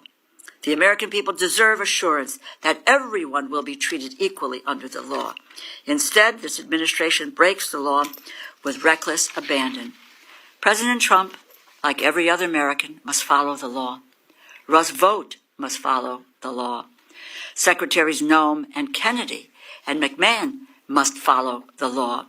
And we must understand why your department is complicit in law-breaking from the highest office. I yield back. We want to say congratulations to the Attorney General on her selection to this very important post. But she brings a great record from her home state of Florida in her earlier part of her life. So we're proud of you, and we welcome you to the subcommittee. And you're now recognized for an opening statement, which will be entered into the record. Thank you, Chairman. Good afternoon, Chairman Rogers, Member DeLauro, and Ranking Member Meng, and distinguished members of the subcommittee. I'm honored to appear before you today to present the President's fiscal year 2026 budget for the Department of Justice. I look forward to working with all of you to ensure continued support for the department and our many critical missions. President Trump's fiscal year 2026 budget proposal totals $34 billion for the Department of Justice. That money will support federal law enforcement as well as our state, local, and tribal law enforcement partners. My primary objective as Attorney General is to return the department to its core mission of keeping Americans safe and vigorously enforcing the law. This budget will allow us to continue doing just that. Since January 20th, we have dismantled deadly fentanyl networks across our country. We prosecuted MS-13 and TDA members using terrorism and RICO charges. We've seized thousands of illegal guns from cartels and extradited key cartel leaders into U.S. prisons. Last month, the FBI arrested 205 child predators in a single operation, and the DEA executed the largest fentanyl bust in the history across 4 states. We have also surged FBI resources to investigate thousands of violent crimes committed against American Indian and Alaskan Native people. These are just a few examples of what we've achieved thus far. The budget will allow us to continue doing our crucial work. We've also led the charge to enforce our immigration laws, rebuild our immigration system after 4 years of chaos, help secure our nation's borders, moreover. We must guarantee that our laws allow us to process, hold, and remove those who enter our country illegally. Our U.S. attorneys continue to effectively work with law enforcement at all levels to investigate and prosecute the increasing volume of immigrated-related criminal offenses. Additionally, the President and I have established and reinvigorated 3 task forces to enforce the administration's priorities. The Homeland Security Task Force is enhancing federal and state law enforcement cooperation to destroy criminal cartels, foreign gangs, and transnational criminal organizations throughout our country. Joint Task Force Alpha will continue to specifically target the human trafficking and human smuggling networks that took root while our border was wide open. And Joint Task Force Vulcan will continue successful efforts to arrest and prosecute members of TDA and MS-13. We are also committed to making America safe again by reducing recidivism. The Bureau of Prisons has suffered mismanagement, lack of funding, and low morale. Throughout my confirmation process, BOP came up in every single meeting, regardless of the senator's party.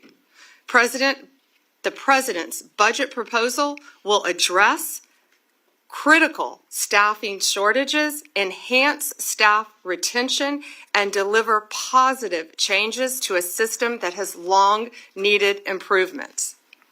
The resources made available through President Trump's proposal will also empower the department to continue fighting our war on fentanyl. Since January 2025, the DEA has already seized 41.5 million fentanyl pills and 4,470 kilos of fentanyl powder.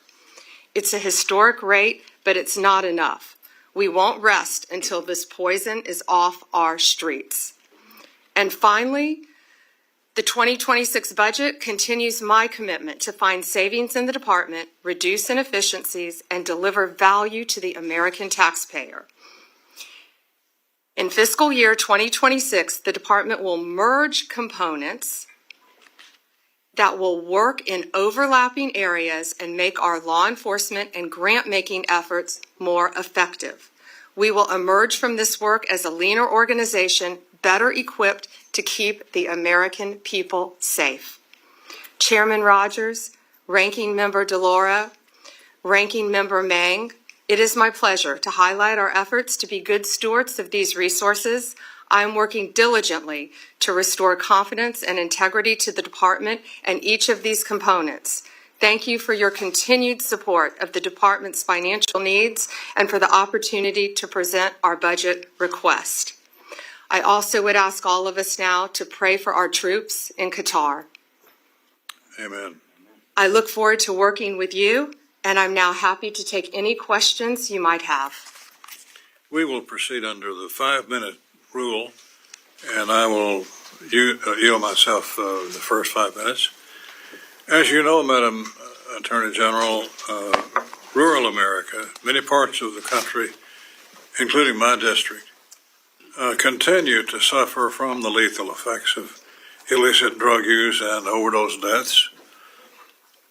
How does your 26 budget propose to address drug crimes such as trafficking and the influx?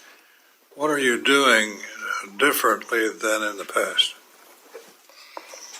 Chairman, what we are doing, we are focusing all of our law enforcement agencies on getting these drugs off of our streets.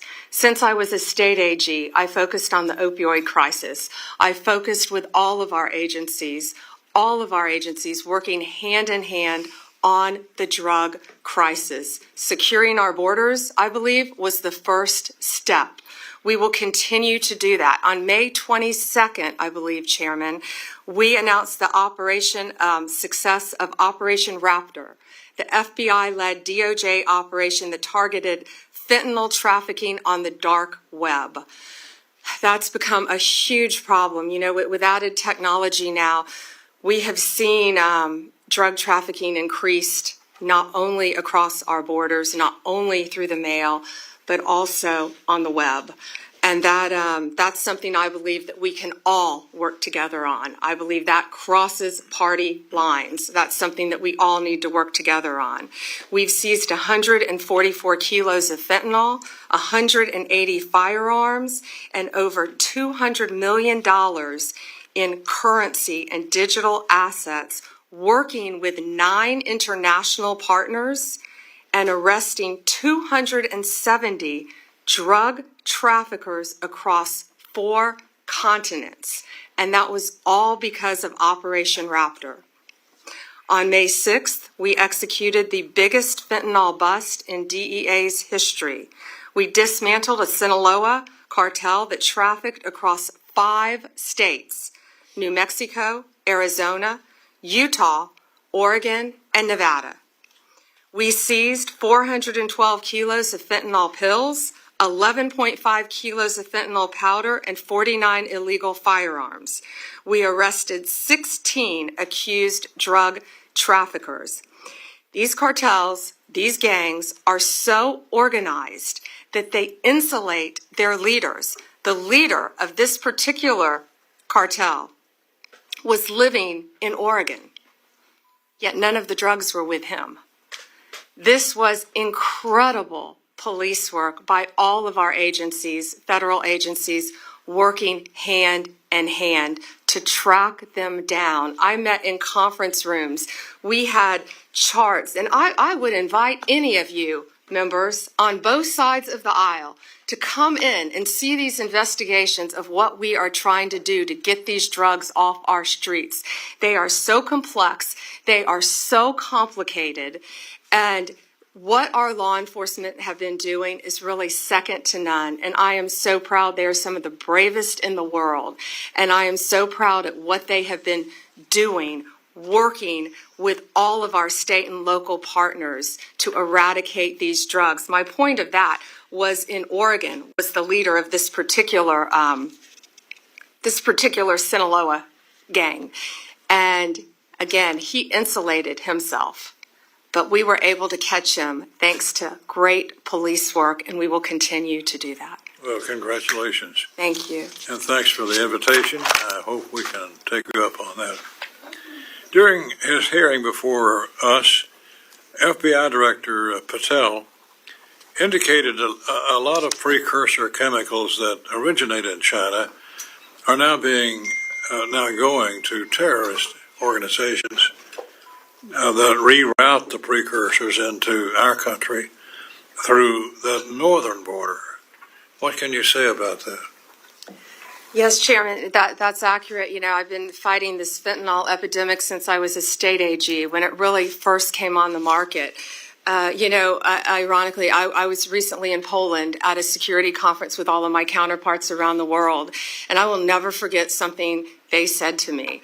My counterpart in Poland said, fentanyl isn't here yet. because they protect their borders.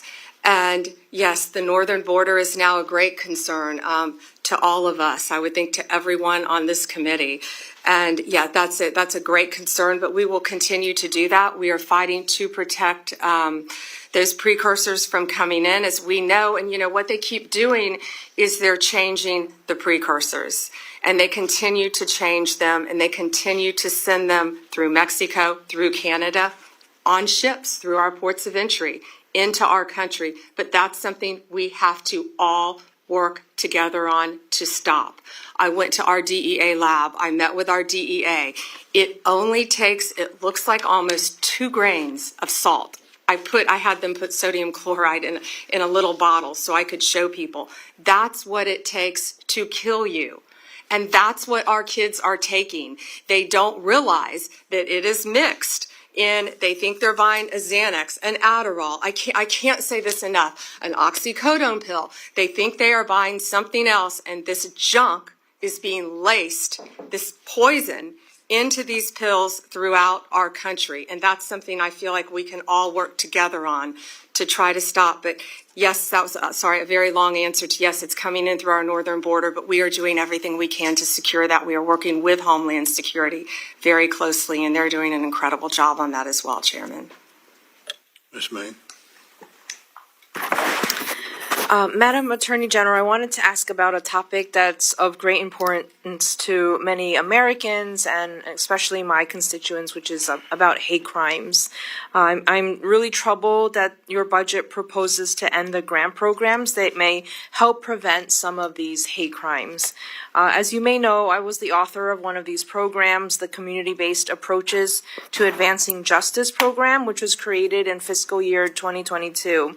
This program supported local groups working to increase hate crimes reporting, give community members resources in languages other than English, and to improve relationships between local law enforcement and the community.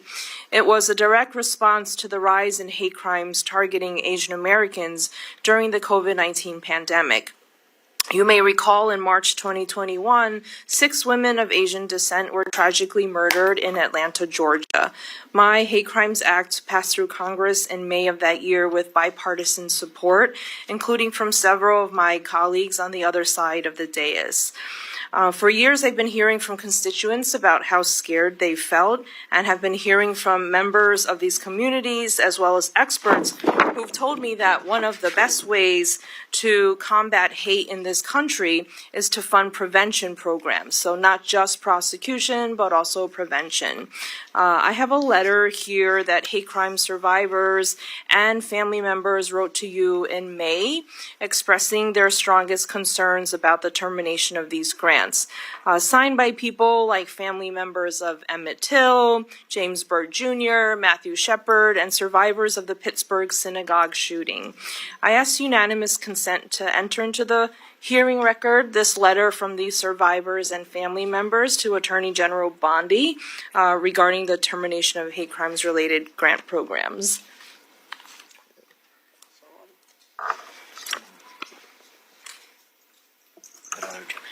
Without objection. Oh, yes, without objection. Thank you, Chairman. Attorney General Bondi, I absolutely share your support for law enforcement and for the prosecution of hate crimes in a just way, but we must combat all forms of hate on all fronts, bringing together law enforcement and community leaders and members of the public. And these grant programs have helped many communities do exactly this. So I just wanted to ask and hear from you why there is a proposal to eliminate the 3 largest sources of DOJ funding for hate crime prevention programs. Yeah, and Ranking Member, can you list those 3 for me again? And I'm sorry, I have not received your letter yet, but I would welcome working with you on any issue regarding hate crimes in the Asian American community, in any community. I welcome working with you on that. Okay, yeah, I would love to. And this letter was sent May 15th, and we'll make sure that you and your team have received it. So the programs, one of them, for example, is named the Community-Based Approaches to Advancing Justice. 3 programs have been cut, and one of these Programs literally help support our law enforcement departments locally, like our NYPD, to train and respond to hate crimes. Let me see. So, we have 5,800 grants, Chairman, that come, Ranking Member, that come through my office.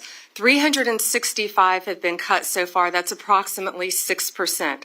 What I will tell you is we have turned back on 13 of those so far because people have reached out to me. If you want to reach out and talk to me directly, I will give you my cell phone. I would love to sit down with you and see if we can work that out. I'm sorry, I'm not familiar with those three directly. But again, we will, if you have on either side of the aisle any grants that you believe should be back on, I would love to meet with you and work with you on that. We're doing that on a case-by-case basis. Hospitals are going to be forced to close, and we are going to plunge the country into trillions of dollars of new debt.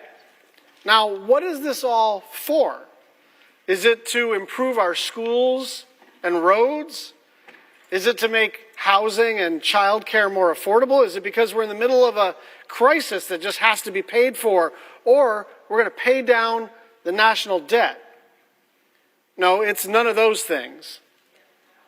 It's because they want to cut taxes for the richest people to ever exist. And if that means that you can't see your doctor, or you have to pay hundreds of dollars more every month to pay for your health care, tough luck. Now here's the thing. Republicans actually know what they are walking into, because people in their own states are telling them what's about to happen. Quote, "We can't sustain serving our community the way we are with these cuts," one hospital leader in Kansas said. A health executive in Texas wrote, "Cutting billions of dollars from Medicaid would have widespread and devastating consequences for Texans. Beyond the obvious impacts to people enrolled in the program, the collateral damage to the program will be felt across the board. Hospitals will do everything they can to weather the storm, but some may not survive. Others will have to increase their reliance on state or local support or reduce services. Access to care will decrease, especially for high-cost service lines like maternal health care and behavioral health. Jobs will be lost. The impact on communities which rely on their hospitals for employment and for growth will be profound." A Utah father who credited Medicaid with saving his own son's life said, "Without Medicaid, these life-saving treatments would have been financially impossible. There is absolutely no way we would have covered the costs on our own. And in this way, our story is not unique. So many families insured by Medicaid could have to make difficult, life-altering decisions if Congress slashes funding." And a former Republican elected official in Georgia warned, quote, "Cuts to Medicaid are not only fiscally irresponsible, but they could threaten the livelihoods of our fellow Georgians and the economic opportunities that consistently make our great state a top state for business." So the stakes are clear. It's people's health. It's people's hard-earned money. It is people's lives. And whether you're in a red or a blue state, you will absolutely feel the weight of this terrible piece of legislation. More than a quarter of nursing homes may close. Hundreds of rural hospitals will shutter. And for what? To pay down the debt? Because we're a nation at war? Because we want to invest in infrastructure or schools or healthcare? No.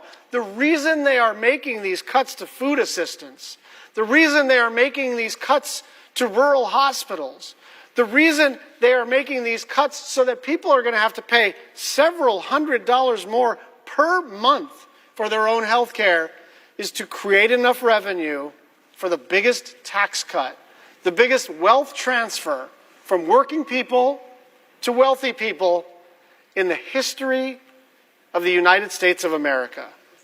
Even if you're not on Medicaid yourself, you likely know someone who is, a friend, a neighbor, a relative, a coworker. And more than that, kicking tons of people in your community off of health care will drive up costs for everybody else and make high-quality care hard to find. You are going to pay more for less care. All for the biggest tax cut in American history for the people who need it the least. And I have no problem with the people who need it the least, but the truth is they need it the least. If you are financially successful and you make $4 million a year, God bless. It's the American dream. It does not mean you need a tax cut. And it does not mean you need a tax cut paid for by reducing services, especially in rural communities. Now, the good news is this. We actually don't have to do this. There is no rush to do this. There is no clamoring among constituents in red or blue states to do this. This is an add-on. What they wanted to do is extend the original Trump tax cuts. Now, I oppose those tax cuts, but I can understand Republicans, as a sort of article of faith, want to extend the tax cuts that their president enacted 2 terms ago. Fair enough. Good, solid, old-fashioned policy disagreements. But then they just larded it up with stuff, giveaways to special interests, and cuts and cuts and cuts to things that people care about, left, right, and center. And so we don't actually have to do it this way. You're going to pay more for less care, all so that billionaires just have a little more money sitting in their accounts. It's going to require 4 Republicans saying enough is enough. And I've heard a number of my Republican colleagues talk about how essential Medicaid is to their rural communities. And it's not just the people who are on Medicaid. Obviously, those are the people you got to be primarily concerned with. But a lot of us go home and visit both urban and rural hospitals, and they all say the same thing, which is that if you blow out like 30% of your revenue, you can't function as an institution.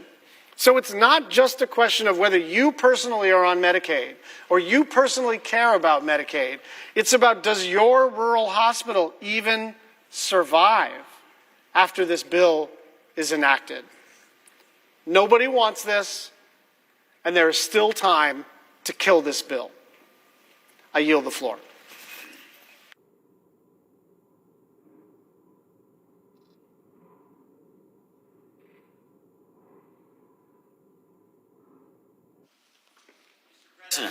Senator from Vermont. There is time to kill this bill, and I hope we do. You know, as my colleague from Hawaii just said, what's happening in this bill is the infliction of bipartisan suffering. Whether it's in the state of Vermont or the state of West Virginia or the state of Tennessee, folks who are depending on Medicaid are going to lose it. Let me just give a couple of examples. When I was in the House, my good friend David McKinley, Republican, invited me to West Virginia, and we went to the Harrison coal mine. And I was very deeply moved because the only people I know who work as hard as coal miners are dairy farmers. So we have a lot in common. Hard-working folks in Vermont, hard-working folks in West Virginia. But what this bill is going to do is threaten the access to health care that those West Virginia folks need, just like those folks in Vermont need, just like those folks in Tennessee need. It is not about whether you're a Republican or Democrat. It's not about whether you're from a red or blue state. It's actually about real people who work in coal mines, who work on dairy farms, who work in factories. Seniors who need the help of nursing homes. 2 out of 3 nursing home beds are paid for by Medicaid. Parents and disabled children so depend on health care, especially through Medicaid. And that's true in West Virginia. It's true in Nebraska. It's true in Tennessee. It's just as it is in Vermont. Let me just give a few numbers. In Vermont, 32,000 people are going to lose health care if this bill is passed. In West Virginia, 76,000 people will lose their health care coverage. In Tennessee, it's going to be 290,000 people who are going to lose their health care. It's not just those individuals who are going to lose health care.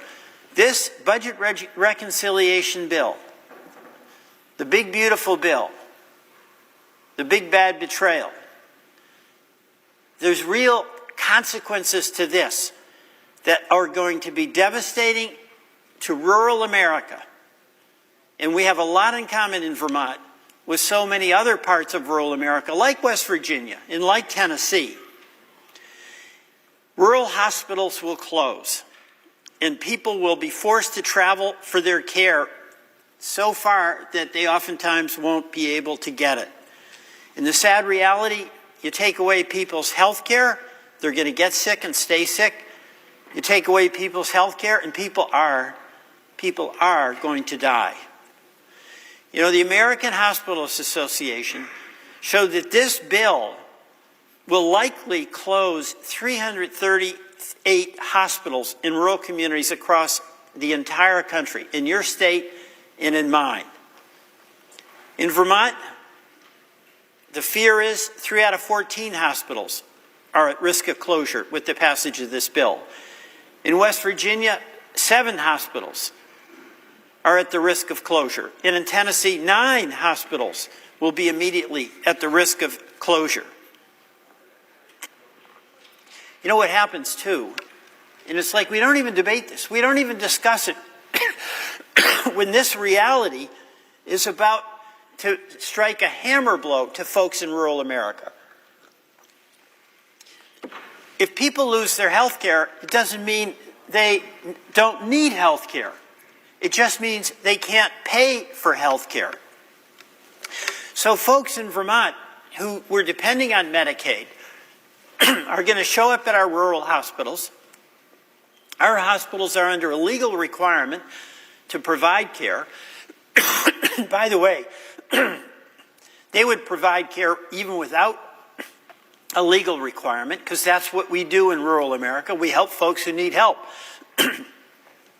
But those hospitals, already on a thin margin, are not going to be able to afford it, and that's what threatens to have them go out of business.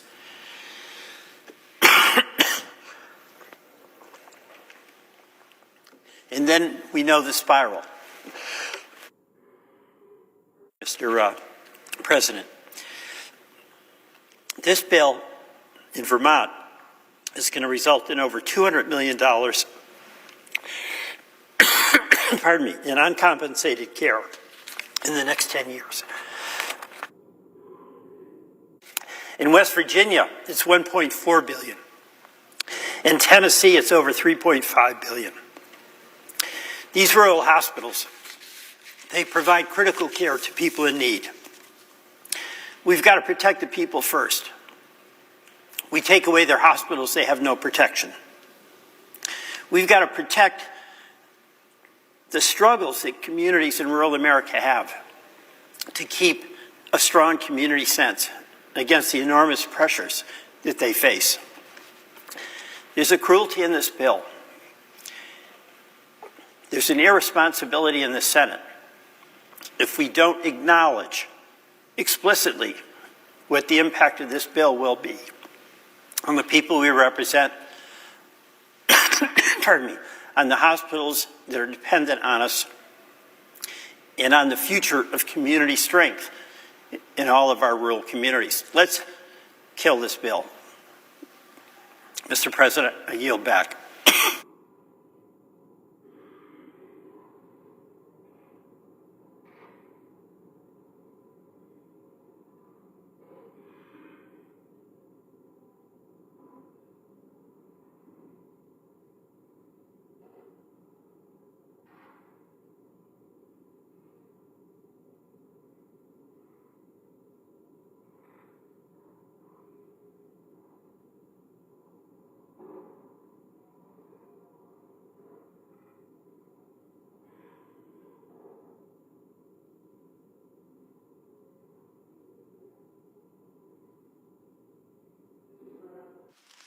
Senator from Vermont. Clerk will call the roll. Ms. Alsobrooks.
That I am certain. Also, one other thing about ATF is our seizure of firearms is up 33% from this time last year. Thank you. Wanted to add that. Thank you. Thank you. I was going to ask you about the merger of DEA and the ATF, and kind of, if you'd elaborate on that. You've talked a little bit about it already. The one thing that I think is very important is that the ATF and federal firearms licensees work together, because truly FFLs are the front line when it comes to, illegal purchases and just the information that is out there, and we can help each other as long as we have a good relationship with each other. And during the last administration, it was a terrifying relationship. I mean, you had the zero tolerance against federal firearms licenses. I'm sorry, we're all human. Everybody makes mistakes. Okay, and they're not intentional, they're just mistakes. And when you can lose your livelihood and you can lose your business and your employees can lose their jobs over simple mistakes, that's a real problem, especially when, if you think about federal firearms licensees, they're the pathway to the Second Amendment of the Constitution.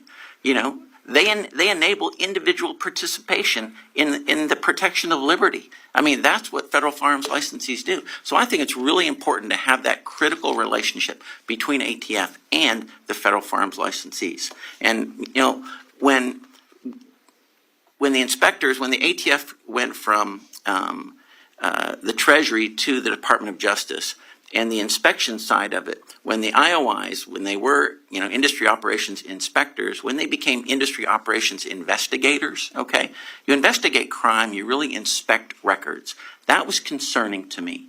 So my thought was maybe we could move the IOIs to the Department of Commerce, but just would get your thought on that. Yeah, and Congressman, that's the first time I've heard about that. I would love to meet with you and learn more Great. about that. I look but forward thank you to it. for asking about the ATF-DEA merger. In the world in which we live, bureaucracy has been around for a very long time.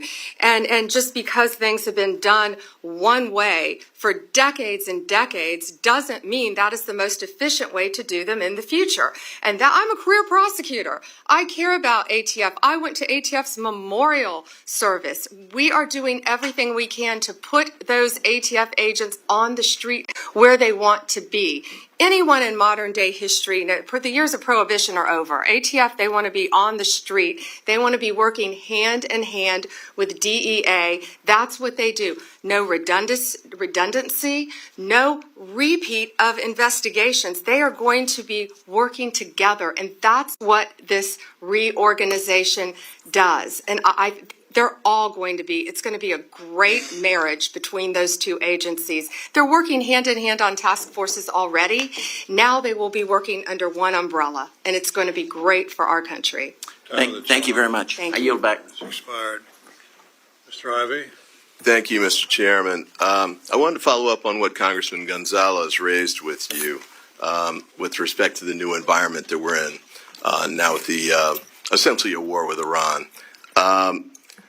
A few weeks ago, your FBI director sat in the same chair and said that he thought in the budget that's been proposed, they're about $11.2 billion short. He wanted an additional 1,100 positions that were lost to attrition, and 1,300 he wanted to have filled. That's before the scenario with Iran. Now, I know you submitted the budget already and you want to stick with it, but please take another look. This is a new environment. I think the points that the congressman raised are very valid with respect to the issue of sleeper cells and threats domestically here. Taking FBI agents off the street now is there isn't a worse possible time you could do it. So please reconsider that and move in a different direction on that, because we need more of them on the street, not fewer. Ms. DeLauro was raising issues with respect to your budget, the IOI cuts and the 86 agents that are going to be cut too. And the concern I have on that front, I know you're saying they want to be on the street, but they're ATF agents that do things that aren't on the street. So like, for example, the Nibbin work where they match the cartridges to the guns is critical. And I'm very concerned that some of the cuts you're going to make are going to impact that. And the Nibbin pieces are critical for state and local law enforcement. It's like you used to be, because a lot of them don't have the resources to track it down.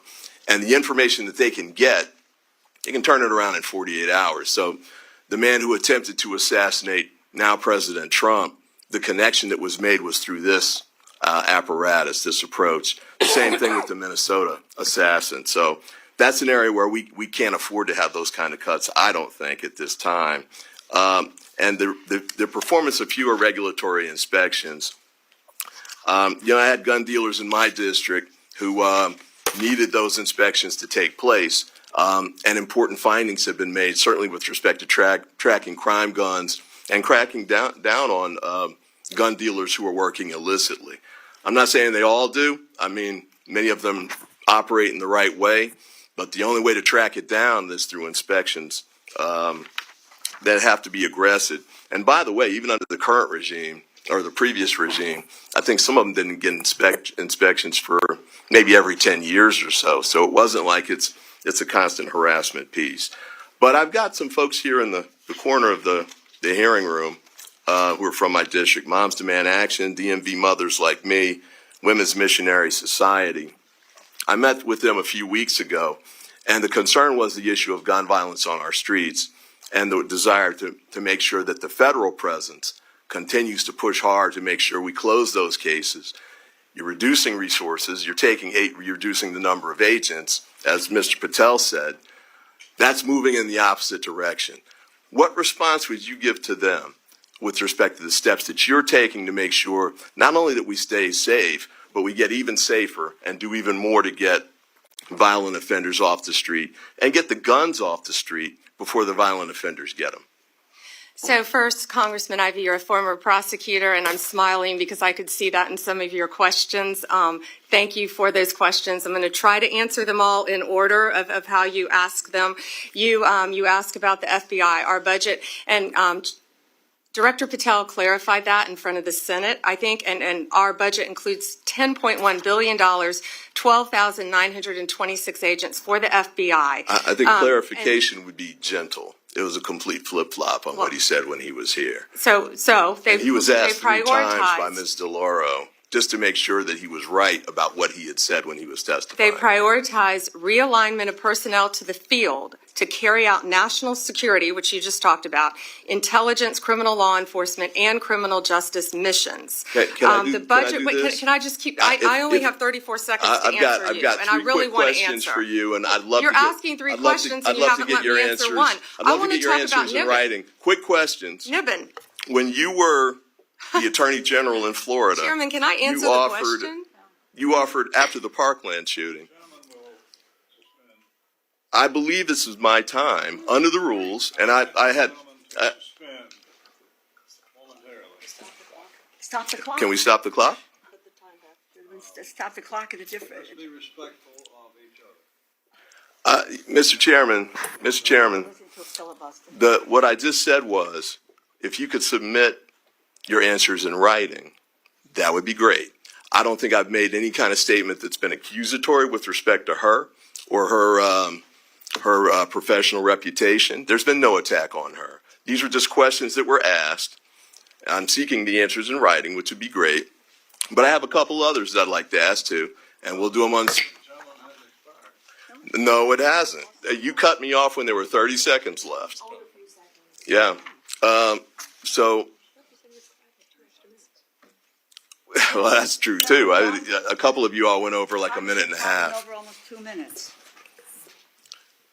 I just would like my 30 seconds back, and then if she can submit answers in writing, that'll be fine. But I want to get these questions in while she's here. Go ahead.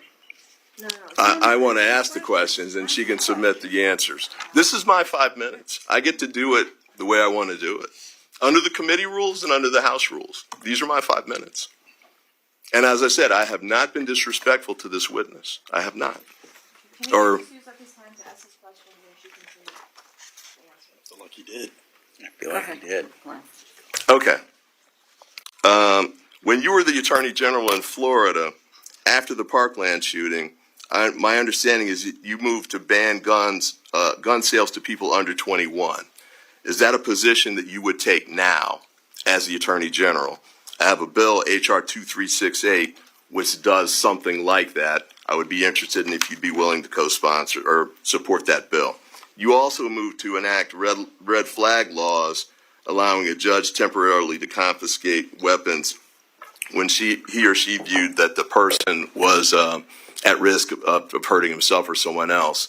Is that a position you would continue to support now? And the last one is ghost guns. Ghost guns, I don't think you took a position on it back when you were the AG in Florida.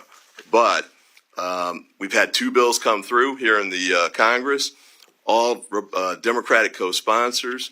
I think there's no argument that ghost guns have any, appropriate use on the street. They only help criminals avoid prosecution. Would you support a legislative ban on ghost guns? And with that, I yield back.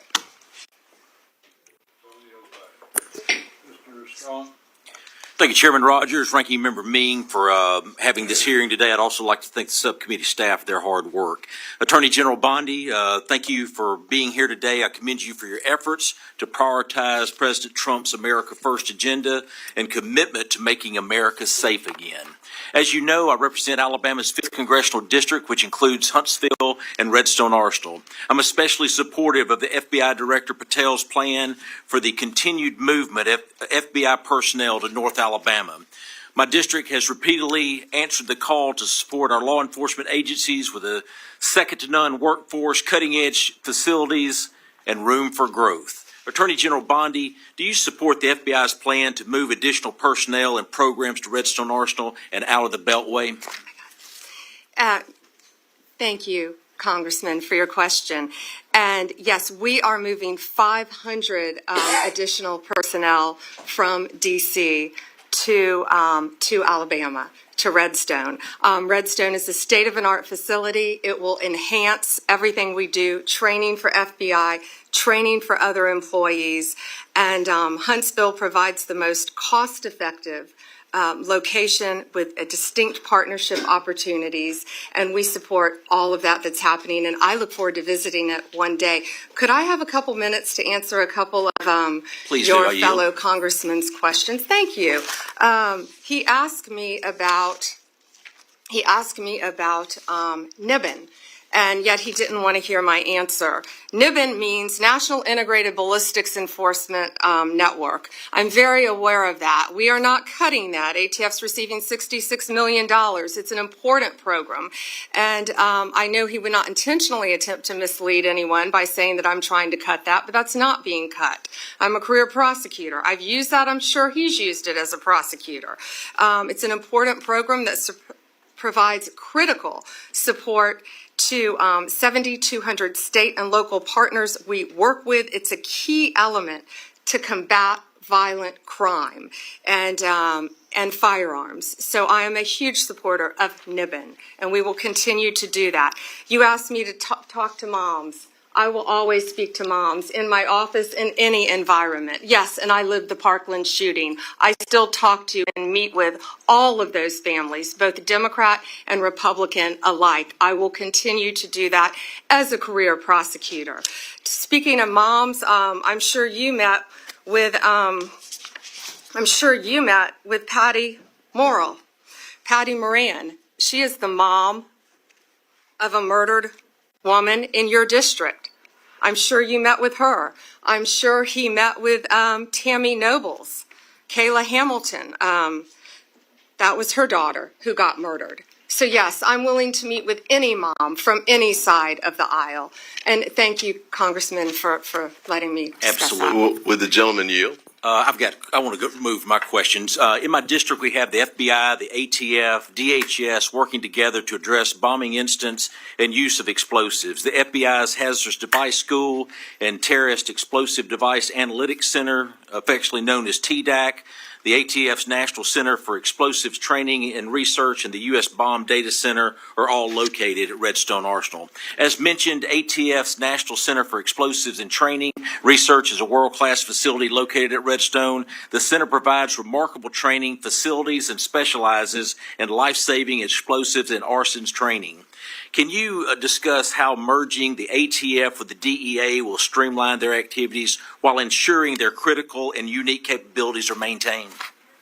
Yes, absolutely. And yes, the National Center for Explosive Training and Research at Redstone, it's pretty remarkable what they do. They oversee the canine operations, I believe, as well as the criminal profiling, the explosives, the arson investigations, and I look forward to working with you. I look forward to visiting that. I really want to go to that facility. There are no cuts planned for that. And that's where ATF and DEA, again, can partner together. The drugs and the guns go together. Those agents will be working hand in hand. The bureaucracy at the top will be gone. There will be no redundancy. They will be working hand in hand at that facility and many others throughout our country. Thank you. Mr. Attorney General, I just want to thank you how you represent yourself and you represent this country. It's a hard task what you have to do. You represent Democrats, Republicans, but what you have done in these first 5 months have reestablished the American people's belief in what the DOJ is to do for the American people. Mr. Chairman, I yield back. Amen. Chairman yields back. Mr. Morelli. Thank you, Mr. Chairman, and Ranking Member Meng for holding this important hearing, and thank you, Attorney General Bondi, for appearing before us today.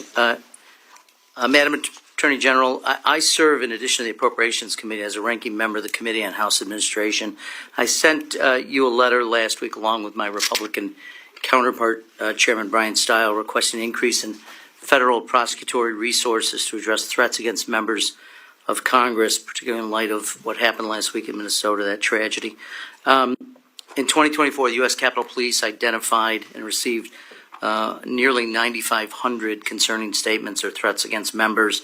Federal prosecutors have only secured 8 convictions so far, and the heightened threat environment demands an all-hands-on-deck approach. Will you commit to assigning an assistant U.S. attorney or a special assistant U.S. attorney in each of the 94 federal districts to, at least on a part-time basis, investigate and prosecute threats against members of Congress? So thank you for bringing that up, and I take that very seriously. Not only what happened in Minnesota was horrible. I've spoken to Keith Ellison. I've spoken to Amy Klobuchar about that. It's horrible. We are involved in that. The FBI was involved. Our U.S. attorneys are involved. Many of these are district to district. So the way we're doing that is, I will tell you, my National Security Division is involved in all of those and assisting in those. We meet every single morning and we discuss that. But many of those, Minnesota, will be handled in the state in which it happened. Another one is Governor. I'm sorry if I can keep going. I'm sorry. I don't mean Quickly, to. though. I filibuster. Governor Shapiro and what happened in Pennsylvania with Governor Shapiro. I've spoken to Governor Shapiro. We are working hand in hand, our U.S. attorney with the district attorney there, hand in hand, just like in Minnesota. I made sure our U.S. attorney and our district attorneys there were working hand in hand. Political party doesn't matter when something like this happens. And I also want to make sure all members of Congress are safe as well. Okay, and I would reiterate, Chairman Stile and I think Chairman Stile and I agree that at least a part-time in each of the 94 districts would be appropriate. Let me change topics for just a moment. Really quick on that. Yes, we're doing that through our National Security Division, so I think that's already in the works, and I would be glad to meet with you in a secure facility to talk about that. Very good. Thank you. Continuing, in addition to my role here, the committee that I serve on as an authorizer oversees capital security as well as federal elections, so I'm closely following the aftermath of January 6th. Recently, several defendants who received presidential pardons related to that day are now arguing in court that the pardon covers crimes like, for instance, illegal firearm possession discovered in a search of an individual's home in California months after January 6th. What's your position on whether the pardons cover these separate offenses? Yeah, the pardon power rests with the president, not the Department of Justice, and some of that is pending litigation, and I cannot discuss pending litigation. Well, I'm not asking you about who has the right to a pardon. I think as the Department of Justice in February wrote, the pardon is an act of grace which removes the punishment from a crime a person has committed. It further said, in its effect, the granting of a pardon is in no sense the overturning of a judgment of conviction.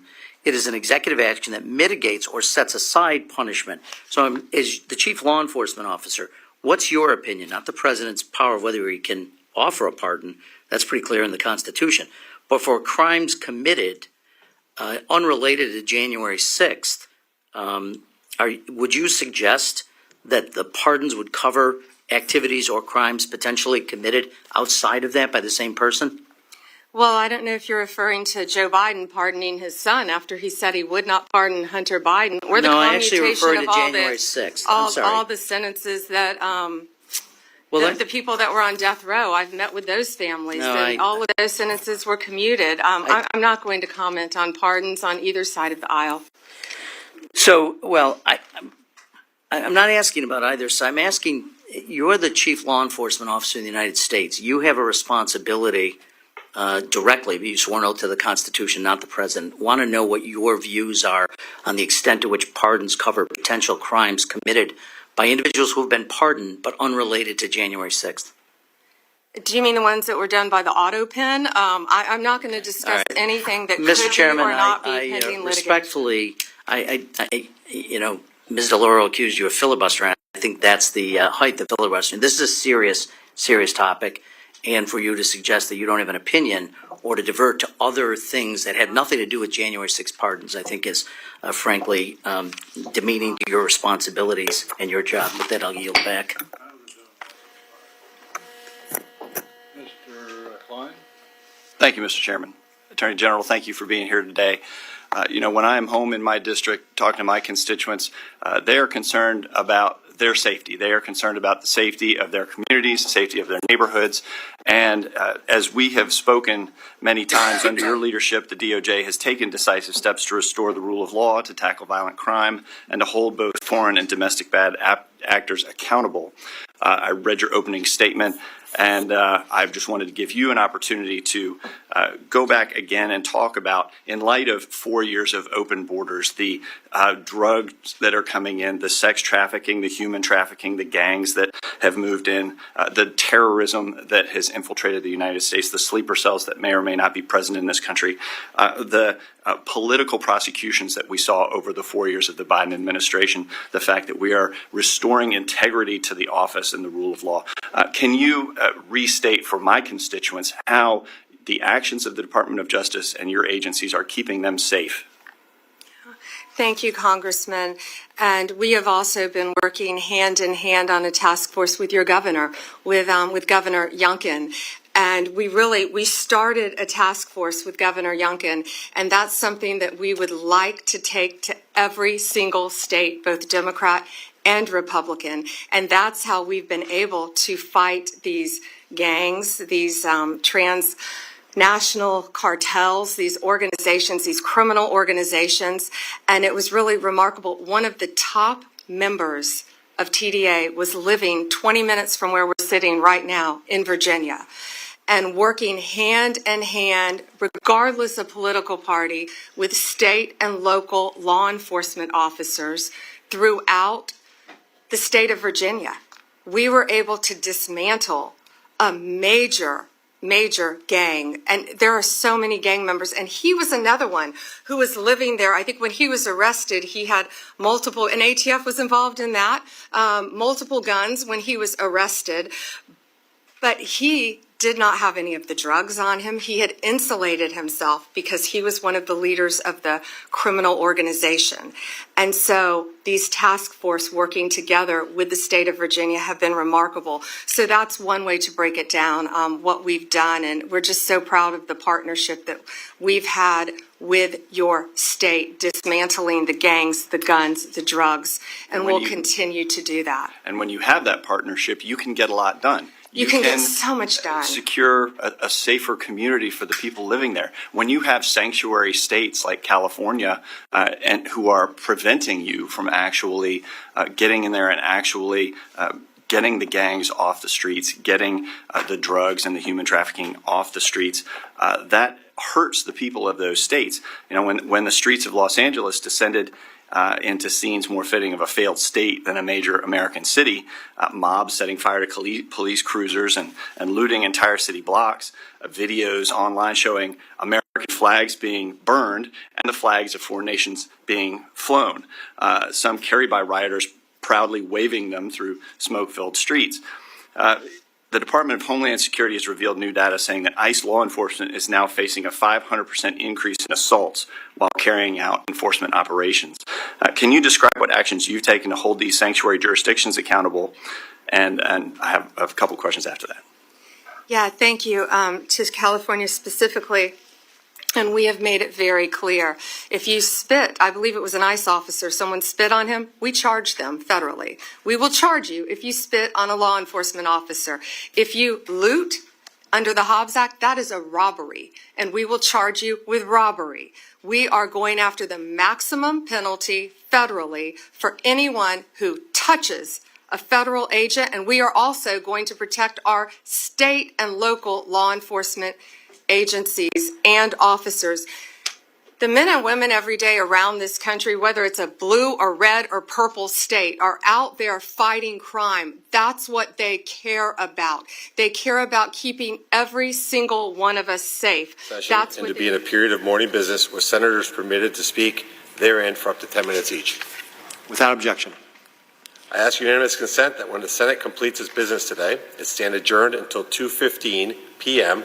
on Tuesday, June 24th, that following the prayer and pledge, the morning hour be deemed expired, the journal of proceedings be approved to date, the time for the two leaders be reserved for their use later today, morning business be closed, and the Senate proceed to executive session and resume consideration of Cal number 138, Daniel Zimmerman, post-cloture, and the Senate vote on confirmation of the nomination at 2:45 p.m., and following disposition of the Zimmerman nomination, notwithstanding Rule 22, the Senate resume consideration of Cal number 140, Pal Dabar, and Senator Houston be recognized to speak. Further, that the Senate recess from 4 to 5 p.m., and the Senate vote on a motion to invoke cloture on the Dabar nomination at 5:45 p.m., and if cloture is invoked, the Senate vote on confirmation at the time to be determined by the Majority Leader in consultation with the Democrat Leader on Wednesday, June 25th, and that following confirmation of the Dabar nomination, the Senate vote on a nomination to invoke cloture on count number 93, Kenneth Keys. Finally, if any nominations are confirmed during Tuesday's session of the Senate, the motions to reconsider be considered made and laid upon the table, and the President be immediately notified of the Senate's actions. Without objection. If there's no further business to come before the Senate, I ask that it stand adjourned under the previous order. The Senate stands adjourned until 2:15 tomorrow. The Senate today advanced a nomination of Daniel Zimmerman to be Assistant Defense Secretary for International Security Affairs. Tomorrow, lawmakers will also vote on President Trump's nominee